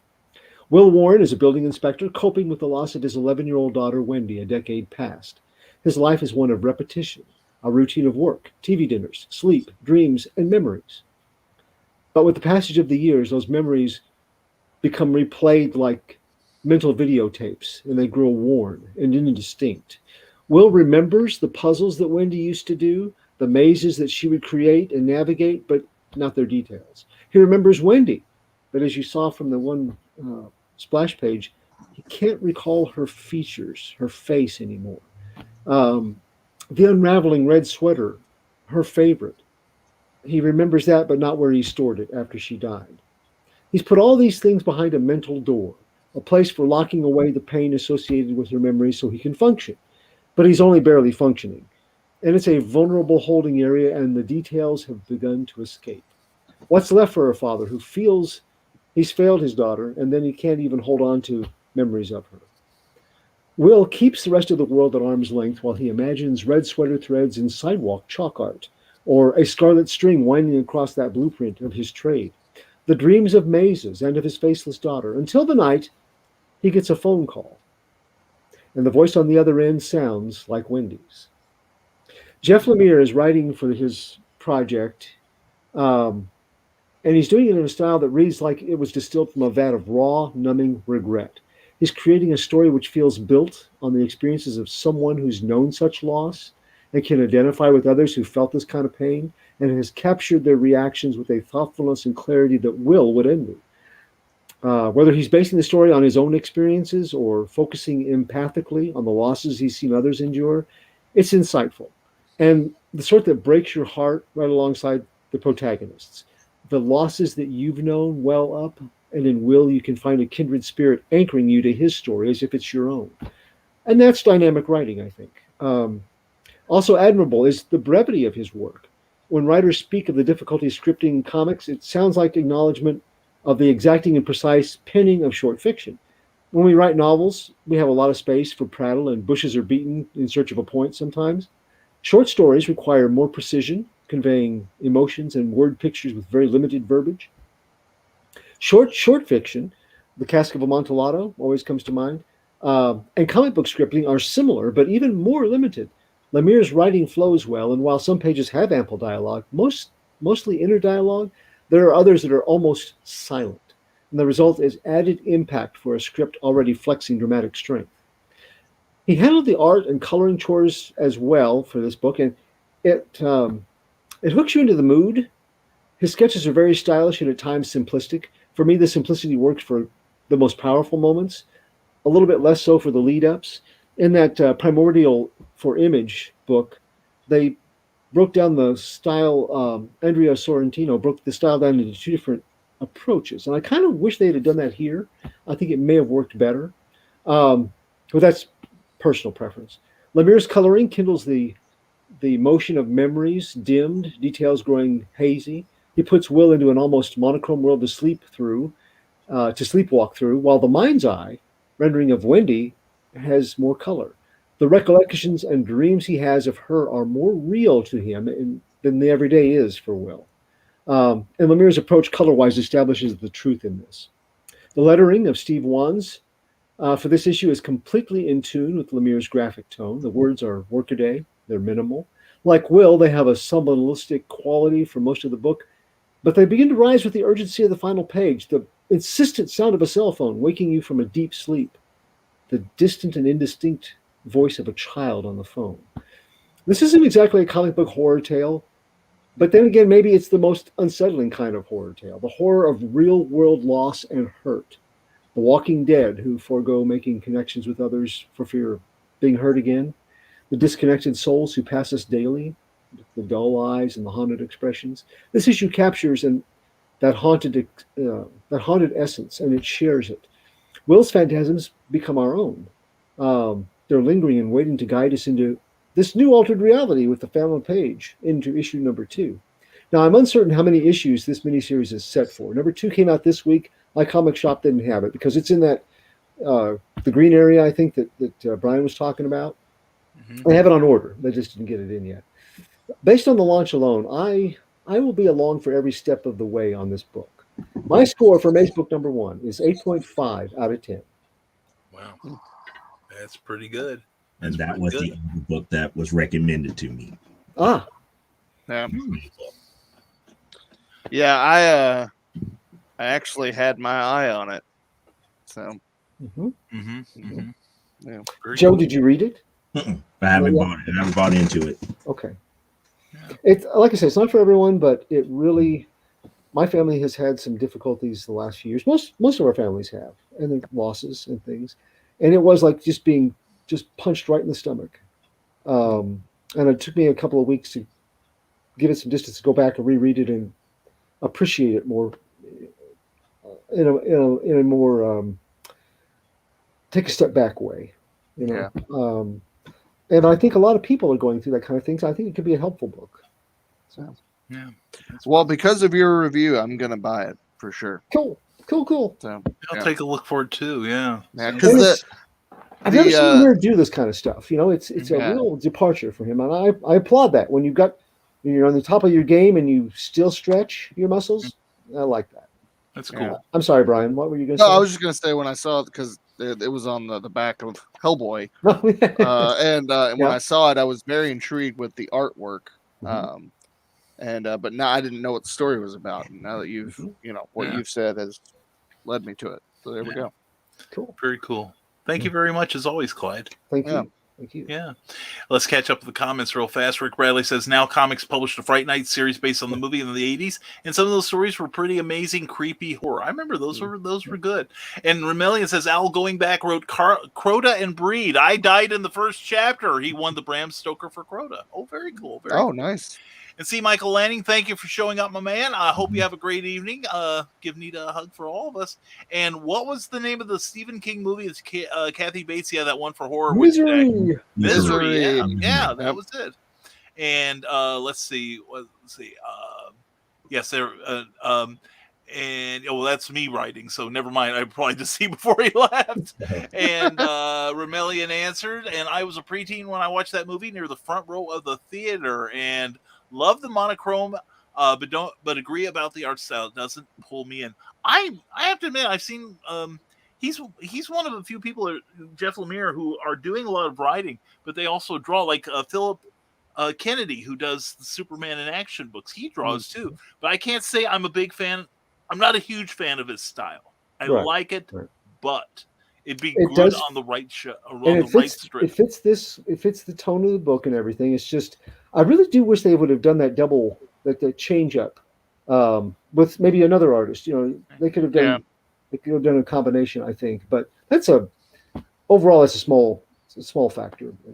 Yeah, I agree. Yeah.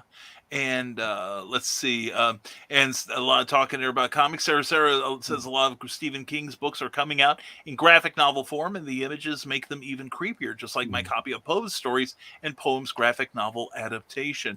Rick Bradley says, dang it, I knew after watching this one of you would have make me spend money. Gonna have to get Maze World. Yes. Or May's book, he corrects himself. Yes, that's true. And Sarah says, crap, I meant to get a comic book from a local career that I noticed yesterday. Forgot to get. Well, call the comic shop and have them hold it till next week. And, the funny thing was, this little change of subject, I'm probably the last person to notice this. And y'all are going to go, yeah, we knew that. But I just noticed something about near the UPC on DC books now. Mm-hmm. They're giving cover credits. Mm-hmm. Oh. I don't know if you'll be able to see this. Yeah, it's very tiny. Yeah. But see? Yeah. It says cover by Mikhail Janine. So I just now noticed that. That's great. They found the smallest place on the cover to give them credit. That's great. Yeah, of course. Yeah, there you go, Joe. There you go. Yeah, Jen Bartel for the Wonder Woman book. Yep. Yeah. I've been I just never noticed that before. Before we get too far away, I was going to mention this for just the enjoyable, the six sidekicks of Trigger Keaton. This is the penultimate issue. They got one more after this. We've come down to last page is I know who done it. But this continues to be a fun read. If you read May's book and you're like, oh yes, this is a heavy issue. Read this; it'll lighten your day. It's great. That's Get all the books; they will cheer you right the hell up. And Remelian says, "Love Poe. I've seen some beautiful adaptations. One of the best classics illustrated I ever owned when I was a kid was a book of Poe stories like Telltale Heart, The Raven, and A Cask of Amontillado was in there." Yeah, his poem me poopless. His poem Night is honestly I don't know if this is an actual thing, but it is very similar to like Lovecraft's Dreamlands stuff. And I'd be very surprised if that wasn't an inspiration for Lovecraft, because it is brilliant. I love it, and it is an inspiration for book 2 of Memoirs of an Angel. Just a little taste. There you go. Hashtag always promote. Yes. Yes. Hashtag always promote. How are you doing on that Kickstarter, young man? It's going very well, I believe. We are I think we're at like 84 backers right now. And I think we're a little over $2,600. Beautiful. So we're still working towards our backer goal of 100 backers and our first stretch goal of $3,000. And if you would like to take a gander at what the heck we're talking about, head to this link right here, and you too can enter the labyrinth. There we go. There we go. You All are at right, 80. all right. You can cut the nonsense. When is Nebulizer 2? That's what everybody wants to know. That'll be next year. He's twisting the knife, Joe. He's twisting the knife. You're at $26.95 out of your $2,500 goal with 84 backers. Cool. So there we go. And let's see. And oh, great. BK. Let's see. No, there we go. BKM is talking about his Kickstarter again. I love it. Well, we were going to say I was thinking of saving that till the end of the show, but let's tackle it now. Well, first, real quick, let's talk about Superman. Just this week, I think it was the Hollywood Reporter printed an article about Superman, son of Kal-El, written by Tom Taylor. And in the fourth issue, I believe it is going to be revealed that John Kent, the son of Superman, is bisexual. And of course, who got people PMing you on Facebook asking what you think about it? Yeah. Me too. So what opinion do you guys have about this? Okay. How honest do you want? I mean, honestly, here's the thing. People complain about, oh, well, we don't want to change an established character. Well, then when you because Jonathan Kent was mostly a kid in the comics and now is an adult, and now would be the perfect time to introduce something like that. I mean, here's the bottom line. You said it really well, Brian, already this week. I don't care who you kiss. I want the story of who you are as a character. That's what I care about in fiction. That's what I care about. Now, I think everybody needs representation, and I think this is a fine opportunity to take that for this community. And let's introduce that. It can be a part of his character, and let's tell some great stories with the character. That's what I care about. That's what I want to see. And let's stop freaking out that Superman's gonna kiss a boy. Move on. Let's see what the story of that actually is. Is it a good romance? Is it a good story? Let's tell some things about this character that's going to get me to care about this character. Yeah. Not because of who he's smooching, but because of who he is.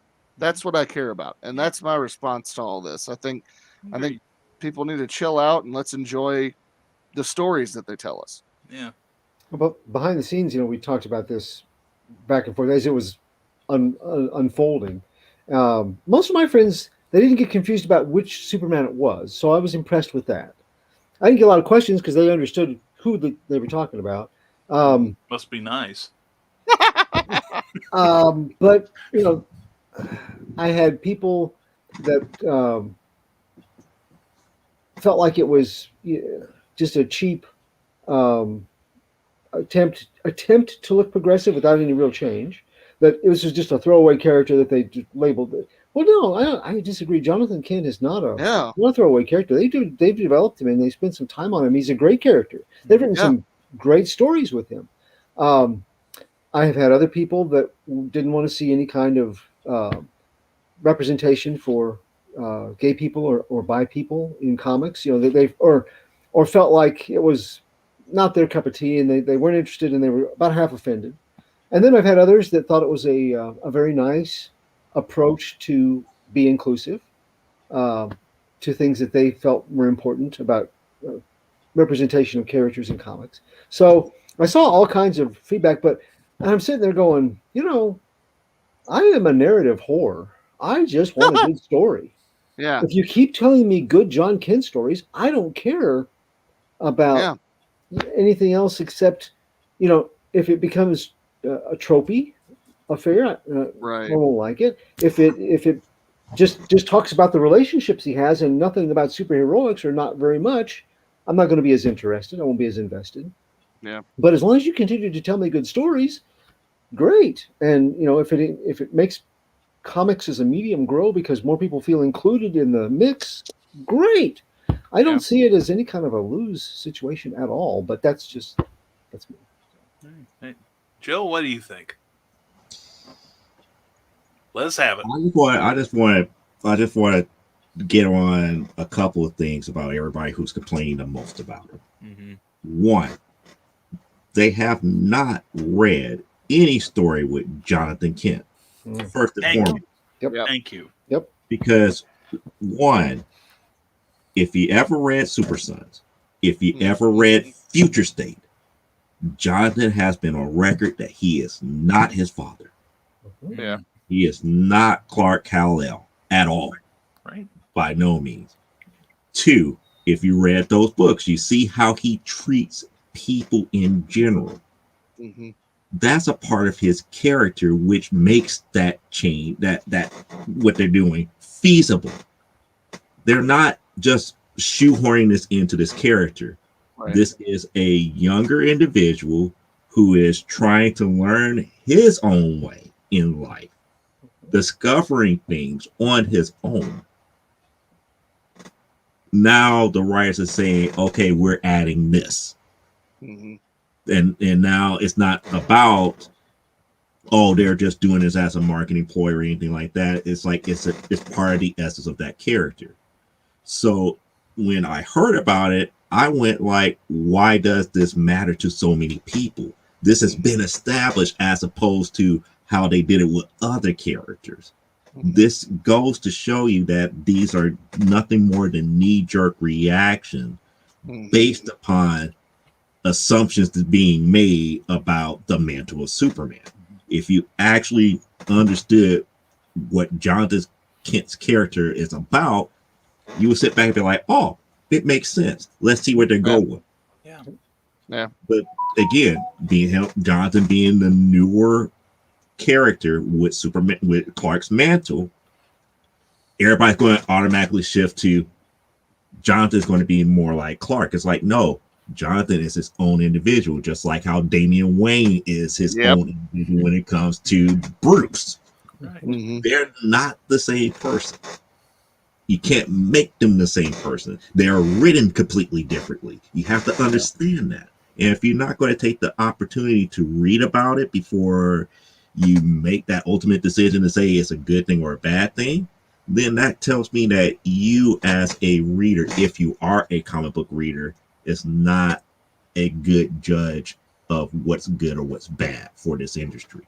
Mm-hmm. Oh, yeah. Oh, gosh. I think some of the most ridiculous things that I saw from people that clearly didn't know what they were talking about were like, oh, man, how are you going to take an 80-year-old character and suddenly make him bi? And I'm like, well, you don't even know what you're talking about. The best thing I saw, though, was someone comment and say Stan Lee would be so sad.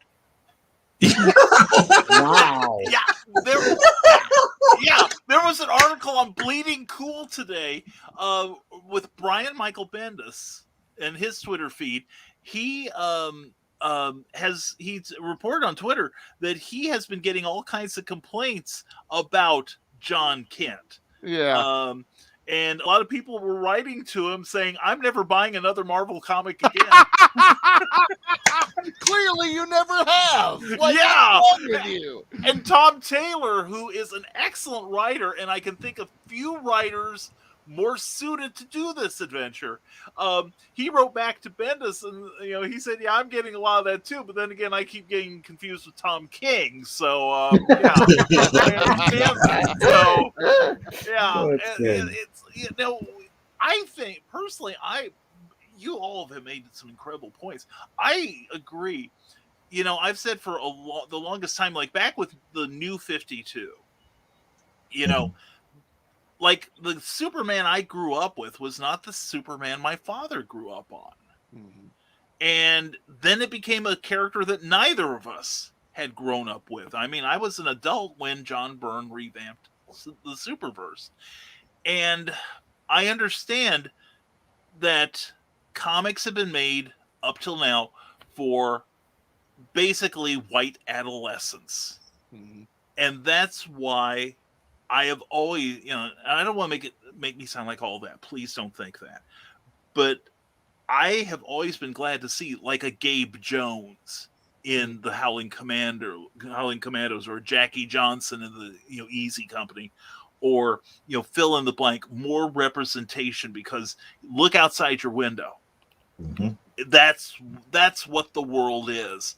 It is a myriad. We are a melting pot. I grew up, believing America was the great melting pot. Mhm. And then you have like, you are suddenly getting characters that people can genuinely identify with on an emotional and ethical level. Mhm. And I think that's great. And it does not take away from Clark Kent. Right. And again, like you guys were saying, do a search on Facebook for Superman Turns By. You will despair for humanity and wish the comet was hitting us any minute now. Because, again, you get people like, I ain't going to buy no more Marvels. They keep doing this stuff. They boys kissing each other. That's terrible. I never lived. I thought I'd live to see the day Clark Kent would do that sort of thing. It's like, no, read past the headline, you dork. Get into the meat of the story. And again, kudos to DC, and I believe they announced it last week during National Coming Out Day. Mm-hmm. Yeah. And what better way to celebrate with, the comics icon, or the next generation of same, taking probably a stand that should have been taken long ago.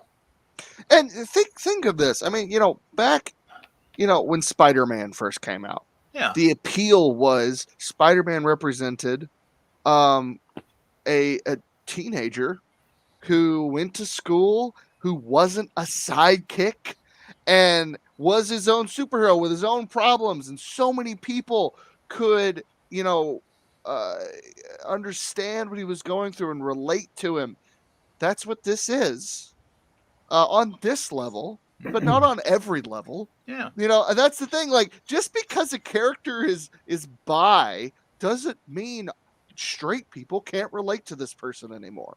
Or characters are well-rounded. Good characters are well-rounded and really fleshed out, and you can actually find things that you relate to on many different levels, and then other ways that you don't relate to, but you can now begin, because you relate to them on some level, you can start to understand the other stuff that you don't relate to a little bit better.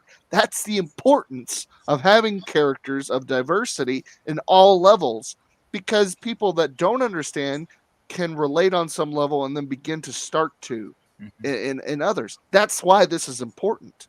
Exactly. I want to piggyback off of something else here, and Brian Rodman almost touched upon it. This character, Jonathan Kent, is not for us. It's Right. for Gen Z. Gen Z generation. This stuff is like not shocking to them. This is something that they deal with every day. It's only shocking to those people who come from previous generations who really don't feel comfortable talking about it. Mm-hmm. Mm-hmm. Yeah. And that's one of the things, because it's like, if they're doing this now for Jonathan Kent, the first thing that came back to my mind, it's like, man, what if they would have did Generation 5? Oh, yeah, the 5G thing, yeah. Mm-hmm. If they would have did that and everybody was of a different character, all the mantles would be different characters and everything, some of the older fans would just be, their minds would have been just gone. They would have just been saying a little bit of everything that's just so nonsensical that is just ridiculous. Because you have to think about that generation of comic books. If they would have went ahead and did what it would have been for Gen Z, or this generation of possible comic book readers. You can't force somebody to go back 80 years worth of Superman to understand the Superman that our fathers had. We can't make them go back 20 years to understand the Superman that we kind of had towards the tail end of our childhood. This is what is being offered now. And I always said the best Superman story that was ever told was not about Clark Kent. It was about the Korean one in New Superman. Yes, excellent book. That was the best Superman story ever written, but nobody knew about it because when they came out with New Superman, they saw that it was the Superman of Korea.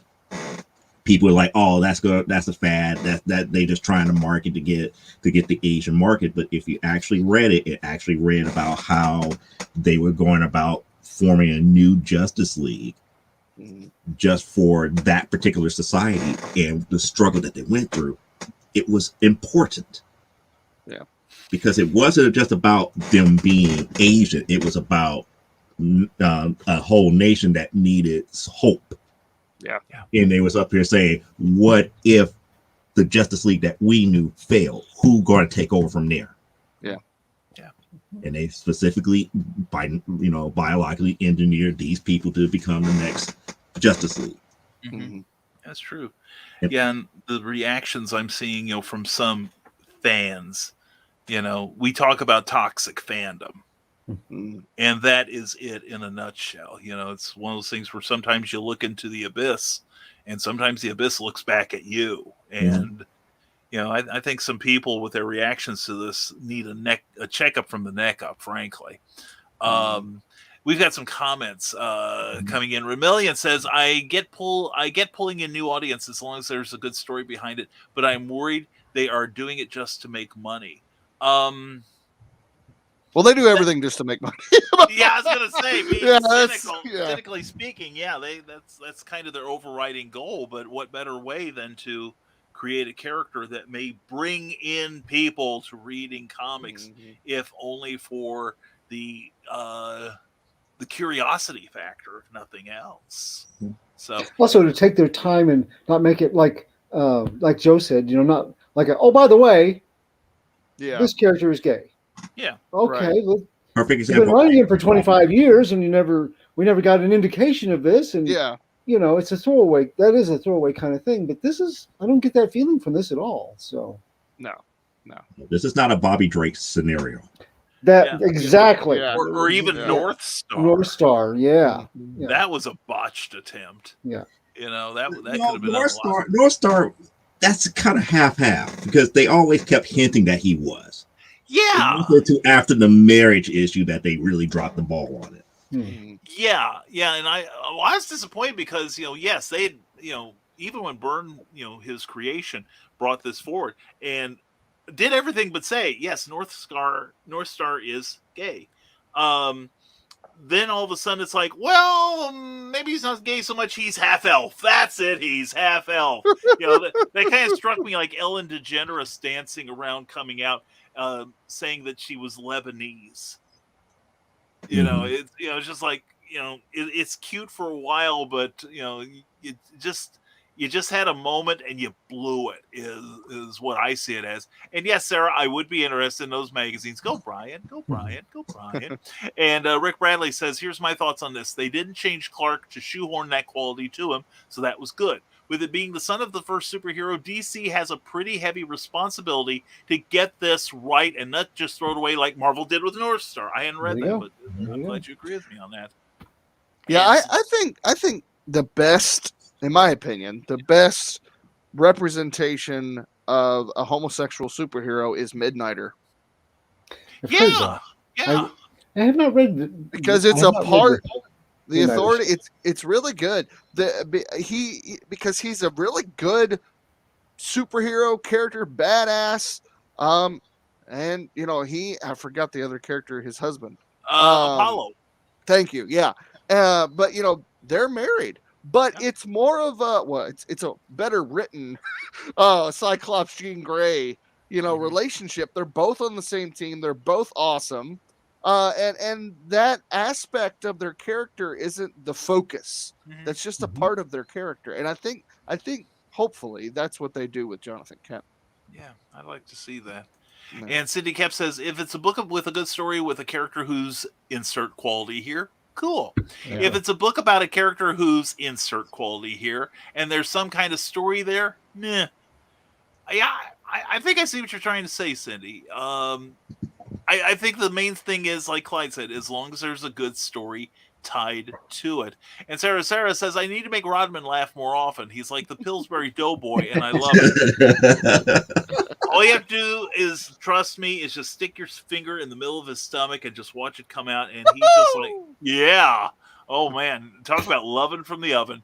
Anyway, Rebellion says, I've seen too many people add in LGBTQ just to make money off of a new audience. That is true. And I think it's reprehensible. I really do. Yeah. Well, it's like every Pride Day, every company's like, I love the meme that I saw this past year. It's the Norman Osborn, Willem Dafoe. It said, oh yes, I too am a homosexual. I too am a little homosexual. Like every company does this every Pride Day. And it's like, yeah, kind of. That's true. But Romelian is gratified to hear our comments on and interested in seeing what they do. I am too. I really am. And Sarah says, yeah, doing it for money is like brands advertising by using COVID. I want a 6 foot long selfie stick to slap them while using social distancing. That's our girl. That's our girl there. And let's see. And here you go. Stick. Wow. I just think you call it the slappy stick. Yeah. There we go. I like that. Romelian calls them glow sticks. You just want to shake them till the light comes on. But first you have to break them. Anyway, Stan Lee would be what? Face palm. Yep. Put in your face palm protectors tonight, folks. It's going to be a long, bumpy ride. And Ted Davies Artistry says many facets to being a superhero, and like Rodman said, everyone deserves to be represented. Be who you are. Jay Kent. And amen, Ted. Yes. And Romelian loves seeing kids being able to relate because they're included. Yeah. Sarah says glow sticks are better than the major capitalism of using the LGBTQ community and companies who use COVID for money. That's true. And Sarah won't even mention pink. Romelian says everyone has both a masculine and a feminine side. There is such a stigma, though, based on what society used to and still does preach. And okay, thank you, Sarah. I appreciate that. We'll make that trade one day soon, I promise. So that's our views on. Of course, Eric posted in our group, and I don't think he'd mind if I quoted him. Eric Hawkins said, "It's a DC comic. I don't care." He did too. He said, "I ... space space care." He not only did it, he did it artistically. It was indeed. Yes, that's our Eric. That's our Eric. So anyway, the next. I'm sorry. Go ahead, Joe. I was about to say, would that bring us to our favorite part of the show? About what grinds Brian Rodman's gears? Yes, let's talk about. Okay, let's set this up here. Brian Rodman just can't shut up about his damn Kickstarter. Which He's is annoying on the hell Kickstarter right now. Yeah. Brian, do you have a Kickstarter going on right now? I didn't know. Like I said, cut that crap out. Where's the Nebulizer 2?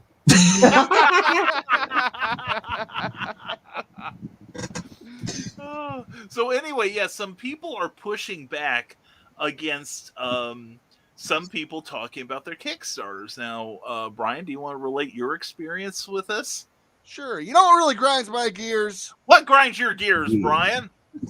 No, I have been promoting my Kickstarter on Facebook, which and all social media, which guess what? Newsflash. Everybody does that because that's what you do. And this is, like Facebook isn't just for silly memes and political garbage. It's for, promoting what means a lot to you, what you're passionate about. And, folks, we as creators work very hard to put these stories out, to get them made, to put them in stores, to get them in people's hands. And it's hard. It's hard to do that. It's hard to get in front of folks, especially right now during COVID and during the pandemic. And so we all find creative and fun ways to be less spammy and more fun in showing you what we have to offer you. And I've been doing that a lot lately. and and I've had a couple reactions from some people, and it's not just me. There is apparently a lot of people who have just had about enough of all these Kickstarters being promoted on their Facebook feed, and it just needs to chill. People need to chill out and just stop promoting everything, stop spamming everybody, stop doing all this stuff. And quite frankly, Kickstarters aren't needed anyway. If you do a Kickstarter, I saw a post today. It said somebody said if you run a Kickstarter campaign for every issue that you do, well, that's just cheating your reader. And it's just like, what planet are you from? You know what I mean? Like what in the world? Like, what are we supposed to do? Right? Like if you can't, if you can't post about it on Facebook, if you can't take ads out, if you can't let people know in this realm of social media, then guess what? Other than the people that are on your email list or the people you run into in person at a Comic-Con, which right now a lot of people aren't going to, you can't. You won't. Then you have no other options at this point. Now, there are other options, don't get me wrong, but this is the best option. Social media has proved, in my personal experience and many, many others, that it is not the only way to get the word out, but it is a very good way to get the word out of whatever's going on in your life, sure, but also whatever business venture you're doing, whatever, in the creative community, whatever comic or book or movie or video music video that you're working on, you put it out there so people can be aware of it and people can be introduced to it. And Kickstarter campaigns are very important. It should, and Joe said something in the message that I completely agree with. It should not be the only thing you do, because that is lazy. I'm gonna be honest. If all you're doing is doing a Kickstarter campaign and you're not going to shows, you're not bothering to get in touch with local comic book stores, you're not bothering to put it on Amazon, you're not doing all these other things that are just as important, then you're making a huge mistake in your business model. But running a Kickstarter campaign, I can say this is our 6th successful Kickstarter campaign. Hopefully it continues to be successful. But as where we're at, I'm fairly certain we're gonna, we've already reached the goal. So it has helped us tremendously to continue to build that excitement every time an issue comes out. It's like having a Kickstarter or an Indiegogo crowdfunding campaign is like having a mini, pre-launch party for a month. And people get really cool stuff when they buy your books. Depending on how much they pledge, they can get really, really cool stuff depending on how much they pledge. And that's great. That's fun. It can also allow creators to be creative in how they present their product, how they can sell. There's a lot of really, really good things that come out of Kickstarter campaigns. The biggest thing, though, that I have found, and I really do mean this, my favorite part of a Kickstarter campaign or crowdfunding campaign, I don't want to just call it Kickstarter, is the one-on-one interaction with the reader that you don't get really anywhere else other than Comic-Cons. You do get it there, which I love. But until security shows up, and then That's true. That's true. I'm looking at you, Jeremy. Would you sign my comic book? What did you get? How did you get my room? It's 4 a.m. Go. What are you doing? Yeah. Or worse, let me flush first, and I'll sign your book. Okay. But it's so important. For creators to now that we've found that we can get rid of these gatekeepers, and you can have one-on-one interactions with your readers, you can actually build good relationships with your readers, and readers can do that's exciting. As a reader, I'm a super backer on Kickstarter, And I love backing projects. I love getting to know people who are doing the same thing that I'm doing. As a reader, I'm just as excited about Kickstarter campaigns as a creator.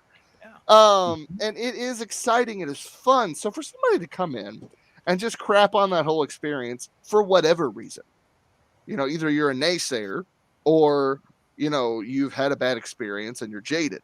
Either way, wake up. That in the year 2021, this is the best way that I have found, and so many other people have found, to fund a comic or a book or a movie or whatever. So many people are going to crowdfunding campaigns because of very good reasons that I've just explained, and I'm sure we'll continue to talk about. But yeah, people just, bottom line, my wife said it best earlier today. Some people are just going to complain because they want to. And they're going to find something to complain about, because C.S. Lewis is I love C.S. Lewis. He was a theologian and a professor, and he wrote a great novel called The Great Divorce, which was about the relationship of heaven and hell, and the main character takes a bus ride from what he finds out to be hell to the gates of heaven. And there's he meets interesting characters, people who are rejecting heaven and God for various reasons and different stories. And he sees someone who is just walking and complaining and finding every little thing to complain about. And he asks his mentor that's with him, he says, this person's just grumbling. And the mentor says, either they're grumbling or they're a grumble. And the idea behind that is, some people, they complain, they get so wrapped up in this negativity that they almost become something less human, and they become a grumble, as it's described in the book. And that's real. Yeah. It's a real thing. I've seen it from people that I know. And I pray to God that through all this pandemic crap that I don't become something like that as well, because it's easy to slip into. So if you find yourself looking out at everything and getting a really negative experience, be careful, and that's what we talked about earlier, of why it's so important to know why you believe what you believe, why other people, what other people think, and why it's so important that Jonathan Kent can have room at this table, is because we need to broaden our horizons and understand each other a little bit better before we just negative Nancy all over everything. Mm-hmm. So that's my segment. Nice as said. You want a hot tag, or you that or you want to end it there? No, we don't have to. No, we can talk about it a little bit. Because all up here is like everything you said is accurate, but I want to add one other thing to it. Go for it. Yeah, please do. Be careful what you speak out against, because whatever you're passionate about, that same negativity could come right back at you twice fold. Yep. So if you're up here complaining about Kickstarter advertisements and people talking about all these crowdfunders on your feed, but yet you're into all these what are they called, TikTok videos. Yeah. If you're like me, I don't care for them. Mm-hmm. I don't go out there talking negatives like, oh, stop posting them. It's like, oh, this is nice, move on. Yeah. Why? Because I'm not going to poo-poo what you like. Right. For the sake of the fact that it's in my feed. Mm. Put it in its proper perspective, because again, there's somebody that worked hard on that video. Yeah. And it could be getting better, and they could be the next, Spielberg, for all I know. Yeah. Don't want to downplay other people's visions and creativity and their hard work. There's always going to be passion put out there. And if you put negativity to it, guess what happens when you get excited about something else? There's going to be somebody right there, maybe 2 or 3 more right after it, that's going to put that same negative aspect on your stuff. Mm-hmm. Exactly. You get what you put out there in the world. If you put out positivity, you get that positivity. So if you see Brian advertising about his Kickstarter, let him advertise about his Kickstarter. It's not hurting you on your feed. It would have been different if he was going out there posting it on the wall. Yeah, he has to get your permission to do that. Yeah. But on a feed, come on now, people. Yeah. That's something that you can just bypass. Mhm. Do you know Or guess what? You can snooze somebody for 30 days. There A you go. campaign is 30 days Yep. long usually. There Yep. you go. Yeah. If you're like, I don't want to say this, snooze Yeah. somebody. It's okay. And you don't have to announce that at all. If it's just annoying and you don't want to see it, that's okay too. Perfectly. or right. even better, or even better yet, complain to Facebook about algorithm. He needs to be slapped in his face. Yeah, that's right. Make it, they slap him in the face, and then next thing you know, here comes a nice clean feed that you will like. Yeah. There you Don't go. go after the person who's putting out that creativity. Yeah. Yeah. How about That's this too? Look at what the promotion is for. There have been some that I have had come across my feed, and I'm like, okay, I'm probably not going to support this for various reasons. I don't say anything negative about it, but I do just make it so that I don't see it as often. So Yeah. there's that option. But what really gets me is that a lot of people that complain about this sort of promotion and ads going up are the first a few people that I know. They're the first people that go shop local. You should shop local. Yeah. Yeah. And they don't see that is an option of shopping in a more local way Yeah. for something that, is maybe beneath the notice, or something that the bigger corporations that, as somebody else was saying a moment ago, well, they're just out for money. Well, yeah, big corporations are kind of like that, so they may not have that in their crosshairs of something important, and yet it can be. And how many people have done that sort of work with the crowdfunding and then got a chance to go up to, a higher level of corporate, got hired on at bigger companies and did bigger things.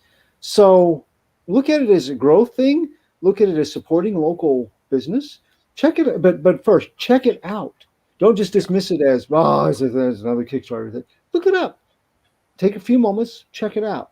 And if you feel like, this could be something that really hooks you, the nebulizer, when you first pitched it, I was sort of like, okay, that might be all right. And then I listened a little bit longer. I'm like, oh yeah, that's a great project. But it took me just a little. I had to focus on it to know that it was something that I would want to support. So give something a chance. If it's not your cuppa, great. Don't throw dirt on it. Just maybe not. If you don't feel like it's something that you want to do, then don't. But there is no reason to. It's like when people go, oh my, here come the Halloween decorations out. It's August, they're getting a Halloween decoration. Oh, here comes a Christmas decoration. If it makes somebody happy, it's not hurting me a bit. Yeah. Yeah. Now, if they're changing your Halloween decorations on your lawn to Christmas decorations, then it's a problem. Clyde is about to murder somebody. But you know what I mean. I'm gonna kill me a designer. Yeah. So yeah. No, excellent points, guys. And in fact, I did call up the quote. In fact, see Michael Lanning, who was here earlier. Let's see. His quote is, "Kickstarting every issue of your comic book is the equivalent to pay to win content on video games. Nobody respects it. Just finish the crap and bring it out. If not, do a Patreon. I know you need money, but stop screwing the readership." One, what is the difference between Patreon and a crowdfunding campaign, except that you get charged again and again and again for Patreon, right? And the thing is, the idea that nobody respects you coming out with your hand out. Well, then why has public broadcasting been doing that for half a century? Yeah. Why is it respectable for them to do it, but not us in doing what, in essence, are artisanal comic books? Mm-hmm. They have a far lower print run than anything from the other sections of the catalog. We're more ecology friendly because we print what we sell. Mm-hmm. We don't print 10,000 unit or 50,000 units of a comic like DC and Marvel do, with the hopes that you can sell 1/3 of that. I think it used to be the cutoff point for profitability. There are all manner of things recommending independent comic book and book creation. In fact, a number of mainstream creators in both prose and in comics are going to the Kickstarter model. Mm-hmm. Look at was Gary it Polito. Yeah, Brian Polito. Oh my God, what a talent! And he is almost exclusively now. Jamal Eagle is another one. Mm-hmm. And yeah, sometimes you run a risk that somebody doesn't fulfill their pledges, but you get promises broken all over the place. Well, that's the other thing too. Look at the person that's putting out the project. We have talked about people that have gotten $86,000 for something that never comes out. Right. Yeah. I can understand where people would be upset about that, but before you give somebody a shot, look to see have they put out things that they like. Everybody on this show, when they have funded something, they produce it. It's out there for folks. Oh yeah. So you have a track record. If it's your first, you might want to be. Yeah. Exactly, Joe. Exactly. Yeah. If it's the first time that they've done it, you might go. You might go easy, because you don't know. It's an unknown commodity. But again, the consumer can. They can actually. They can set the tone for their own risk in it, and if they get taken to the cleaners, they didn't do their homework. And I'm sure if somebody has grafted and grafted and grafted, if you do a search for them, I imagine that there are people on the internet that have complained about that, like a lot. So you don't say. It is the internet after all. And that's the thing that you mentioned, Brian. People, like, oh well, they're just, after you with their hand out. What do you think people are doing in the stores? When you go to a comic book store, do they just give you free comics? They do one day a year, but on a regular basis, you have to purchase these things, right? So what are they doing if not coming at you with a handout? They're coming at you with a handout, but to also give you something that they hope you find worth it.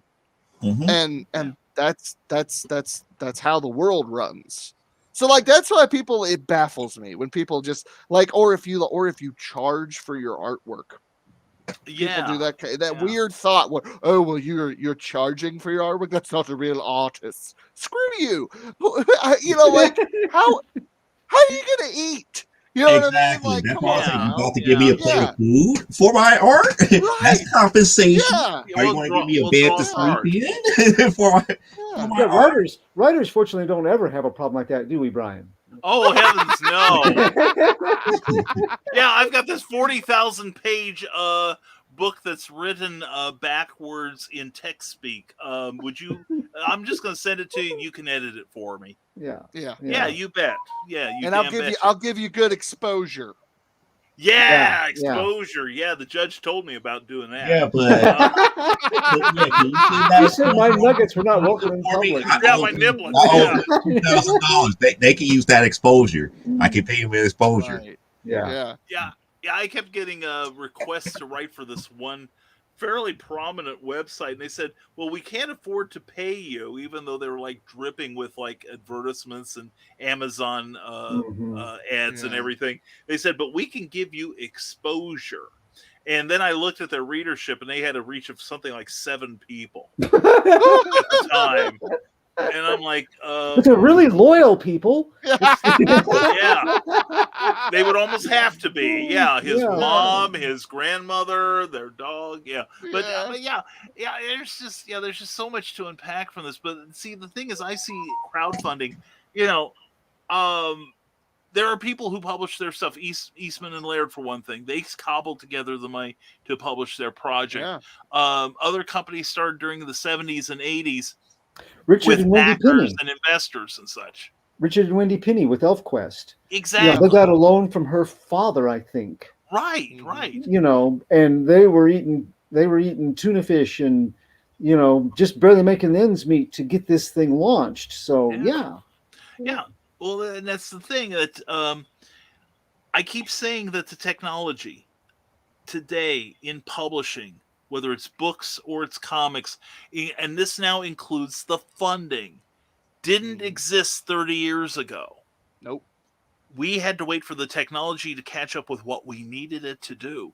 And now there are people who are making it work. And they are setting the path for the rest of us. What they're doing, they're not keeping it secret either. This stuff was, used to be, held by the highest echelons of the publishing industry, and we weren't privy to this knowledge. Mm-hmm. Now we are. In fact, we are rewriting a lot of it. Mm-hmm. And there's stuff out there that, it could be another Teenage Mutant Ninja Turtles. There are books that, like Twilight, like 50 Shades of Grey, like Chicken Soup of the Soul series, those started out independently published. Mm-hmm. And the one thing is, I think a lot of the pushback that Brian is getting is gatekeeping, and I detest it. It is people saying, we have always done it this way. This is the only way it should ever be done. The publishing model that a lot of big companies use, including DC and Marvel, is 200 more years old. Mm-hmm. And it was a different time back then. And what we need to do is change our thinking. People are the people that are pushing back at Brian for talking about his Kickstarter campaign. We're going to cover this in a future BK Minutes. People don't like change. Yeah. And it's people that and there's also, you're going to find people that don't want you to succeed because it means that their worldview has to change, that you are questioning their values, as wrong-headed as they are or how antiquated they are.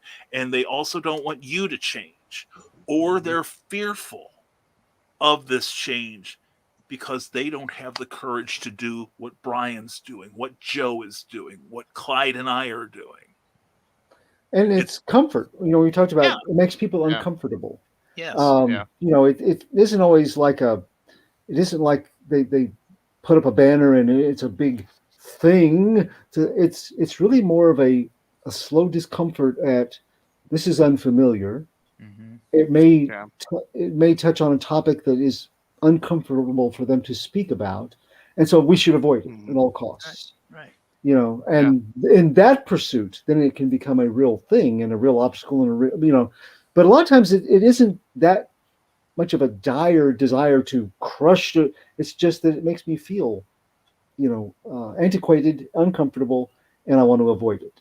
Mm-hmm. So I understand, how that can make a person feel, but you have to, and that's why I think gentle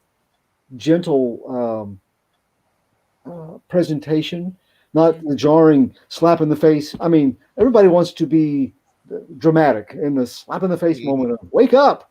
Well, what kind of a reaction does that normally get when your mom used to do that to you? It's like, ah! Yeah. You have different ways to approach it. And I think that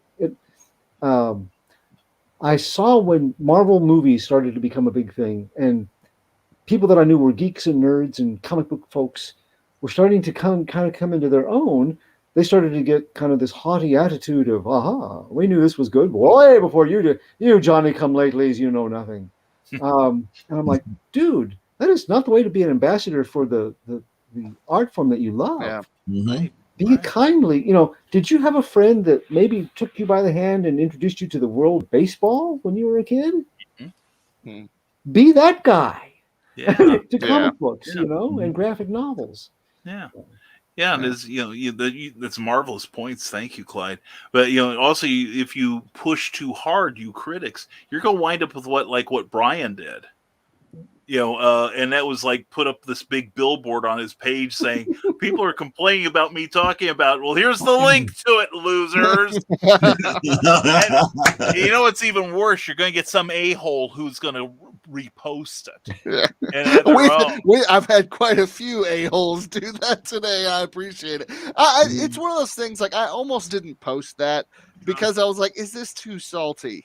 But I was like, no, I think it's fun because I wanted to say, hey, this isn't okay. And also, I also just wanted to have fun with it too, because because I needed to post about it again. So I was like, well, I might as well use this opportunity to do that. Kill two birds with one stone. But yeah, I mean, it's just, and I think it really, I think it has to, going back to kind of what I said about people just getting caught in this negative spirit. It's festering all over social media, and mostly when I come across people like that, I block them, because I'm trying to not live in that same realm on social media that they do. And most of the time, I would say 99% of the time, it's people I don't really know. It's people that everybody, especially creators, we all do this.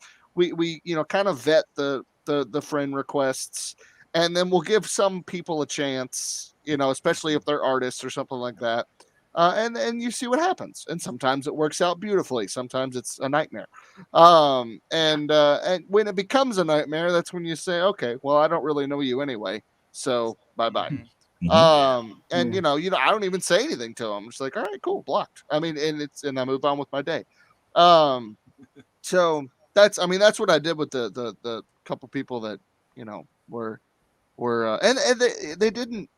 No one was overly rude, but it was just like I didn't really know these two people, and I was like, well, this doesn't sound like a good start. so we'll just remove this and move on. Something that you do also, Brian, something that you do. I've seen people that put up their campaigns, and a lot of times they don't vary it very much when they put out. It's just sort of a standard. They just put the same thing up over and over and over. Yours, every day I look for yours because I want to see what clever thing that you've talked about. Every time, you have made something, you've made a meme, or you've taken and changed a meme to match it. So you're even creative in the promotion, and I can appreciate that. Well, and that's the thing. I started doing that a couple campaigns ago, and it's because it can, as a creator promoting, it can get a little mundane. It can get a little, robotic. And then you feel annoying to yourself, even, because you're just like, I'm literally saying the exact same thing twice a day, and I'm tired of this. And so you got to have a little fun with it. And honestly, I like the self-deprecating memes of, just be a little self-aware. You are putting this in front of probably the same people every day, so have a little fun with it. But I said this in the comments section on that post earlier. Statistically speaking, you have to put something in front of somebody 7 times before they'll actually do it. And so there is a method to the madness. It's not just it's not just, well, I hope this works. It's 35 years ago, the library district here, if you lived outside the city limits, the whole rest of the county had to pay to have a library card. It was a city municipal library. 35 years ago, that changed. Now, anybody that lives in the county, except for one little township that's covered by another library district, can have a free library card. Do you know how many years we promoted this? Do you know how many times we still get people coming into the library going, well, I don't really want to check it out. Can I just read it here at the counter because I don't want to have to pay for a library card? Yeah. Do you live in Jefferson County? Yeah. They don't know. They haven't heard. We've been promoting it ever since it happened. So how many times have they seen, the word is slowly getting out, but you cannot underestimate how many times somebody has to be told something, or you have to present something for it to actually leach out so that everybody is aware. Yeah, that's true. That's true. And now, Cindy, go ahead. I want to say one suggestion here. The next time you do a rant on Facebook, do the stern face. Take a picture of yourself with that stern face that you normally do, like that. And then put the text around it. Yeah, and then put the text around it. Yeah. Or get a picture of Luna where she's looking really miffed. Actually, what's funny? You'll enjoy tomorrow's. It's hilarious. It's not Luna. It's Beasley. our newest cat. Yeah. She straight up did like a Vogue pose. And I'm like, what model agency are you trying to get a hold of here? So I took a little picture, and we'll have some fun with it tomorrow. So very good, very good. Cindy Cap says your memes are fun, and sounds like people who tell me they'll only pay $5 for a handmade quilt. Oh gosh, yeah. Yes. Yeah, well, I'll just find somebody else then. Go for it. Yeah. Yeah, here's the door. Let's see. And oh my gosh, Cindy says, Romelia, don't even get me started. I've got the monogram soapbox, and I've written a rap song about it. Anyway. Wait, Romelia raps? I got to hear this. Yeah. Oh my God, yeah. Yep. She's getting closer to a guest shot on here yet. Anyway. Ted Davies Artistry said, Rodman gave me these amazing people's information. I want to send my Kickstarter, which is launching Sunday, October 24th at 7 p.m. Eastern for Grimm 101 Book 2, which promises to be the best edited book you'll ever see. I see, Clyde. And let's see. And Rick Riley says, Brian Rodman, how else can I get your attention if I don't corner you on the porcelain throne? Rick, you're always welcome in my bathroom. You heard it here, folks. And Rebellion says, people buy your joy, Leela Rogers. And I refuse to do sales. I'm passionate about what I get to do and feel very blessed to be able to do it. So I share that aspect. Ask Brian. I freaked out when I sold copies of my newest book. She did. She really did. It's like, what is this? What is this thing happening to me? I'm having fun sharing the process and just happy to still be vertical. Permanently disabled. Life is too short. And on the naysayers, thank you, Cindy. And Super Backer here too, board games. And go to tell him you'd like all the titles he has in case he has more in the back room of storage. There we go. And some people are just unhappy with their life, says Vermillion, that they don't feel okay unless they are tearing others down. And she agrees our C.S. Lewis is terrific. And that's right. They're not rising tide, Sarah. You got that right. And lift as you climb. Exactly, Vermillion. I'm reading the new book by J. Michael Straczynski on writing, and he had a good phrase that all of us in the arts have a responsibility to, when we reach the next floor, to send the elevator back down. So I like that. And let's see. And very nicely said, Brian, you can always walk away. You can also unfollow without unfriending. Yeah. Or you can do both. Anyway, or if you don't like what you see, keep scrolling, block the post, snooze the poster. Renmelian says, I stopped hitting like 2 years ago and they don't know what to do with me. I figure if I can't say something nice, I don't need to do a drive-by half-hearted thumbs up. Same thing with taking the time to say thank you versus thanks for me. And sorry, I mentioned supporting local small businesses. I didn't realize that was a problem. Well, now you know, Sarah, this is the learning place. And Cindy Cap says Patreon is long-term crowdfunding. Exactly right. And be sure to check out Cindy's at patreon.com/CKOEPP.com. I'm so conditioned to say that. Anyway, I've heard that about GoFundMe, but thankfully not Patreon, says Vermillion. I've got 3 separate Patreons for 3 different audiences, and my audiences voted for them. Kickstarter and Indiegogo and Patreon are empowering creatives. And it's lovely. It is a good thing. It really is. She's a super backer, and there have been delays due to COVID, but out of the hundreds I've backed, I've only had one not go as planned, and they made up for it. I've only had one ghost me. That's it. Cindy Cap says it's not like the people are giving money for nothing unless they pledge for no reward, which I've done to support pals in genres that aren't my thing. You pay money, you get stuff. Rebellion says, and some of them, in my opinion, could be charging more. There are some incredible creatives out there, and it's so inspiring to see how they come up with unique ways to build community. And Brian, I love you. Don't you ever mention the word exposure around me again. So she's like, I triggered her. Oh no. I know. Yes. Either that or she's twitching in anticipation. reputation.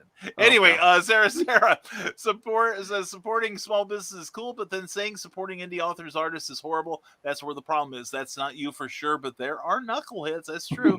And Rumelian Knuckleheads says, have been called. We put Cindy right into knucklehead territory. That's That's right. Boy, we triggered Cindy. Boy, we better stand back now. Rebellion says she's been a working professional. Don't say it, Brian. For 37 years now, starting with the original.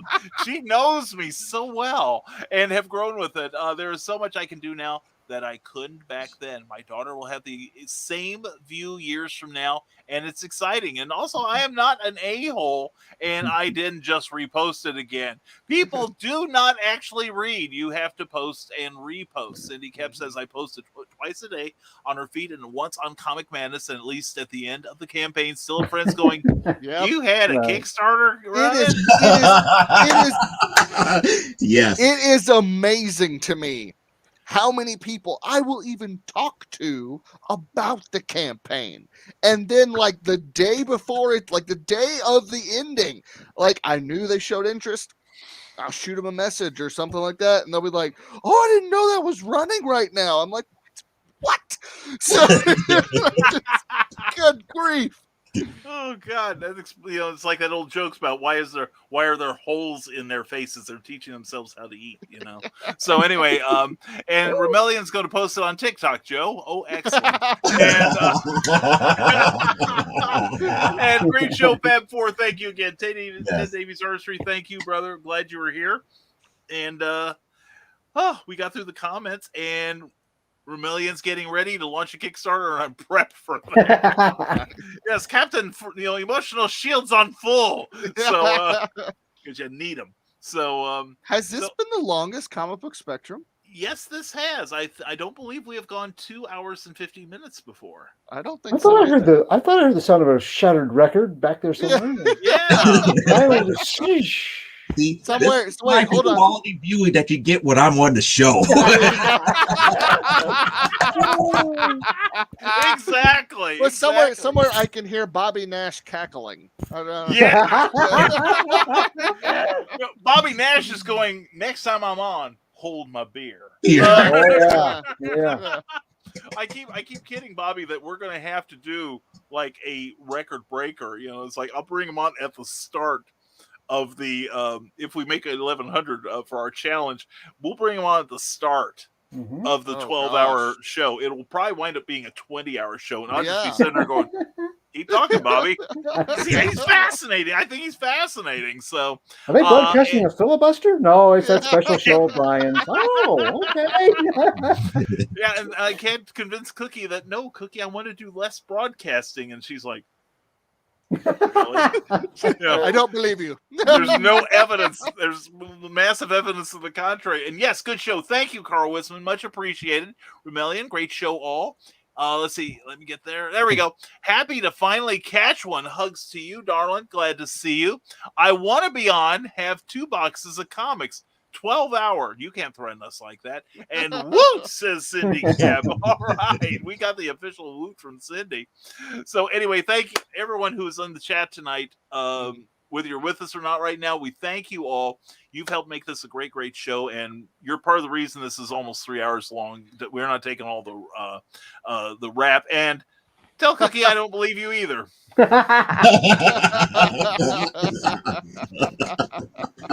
None of us believe you, Brian. I tell you, I don't get no respect. Anyway,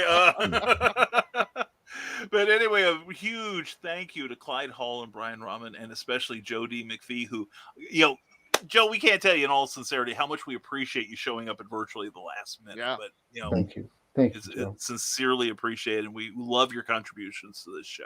Yeah, it's been great having you here today, man. Yeah, not a problem. Like I said in the chat before, it's like I'm kind of like the Pete Best to your Beatles. He's the 5th Beatle. That's right. No, we see you more as you're the Billy Preston. You're the guy that comes in towards the end and revitalizes all us old farts. See, that's how's that? There you go. You like that? Yeah. Okay, yeah, we can live with that.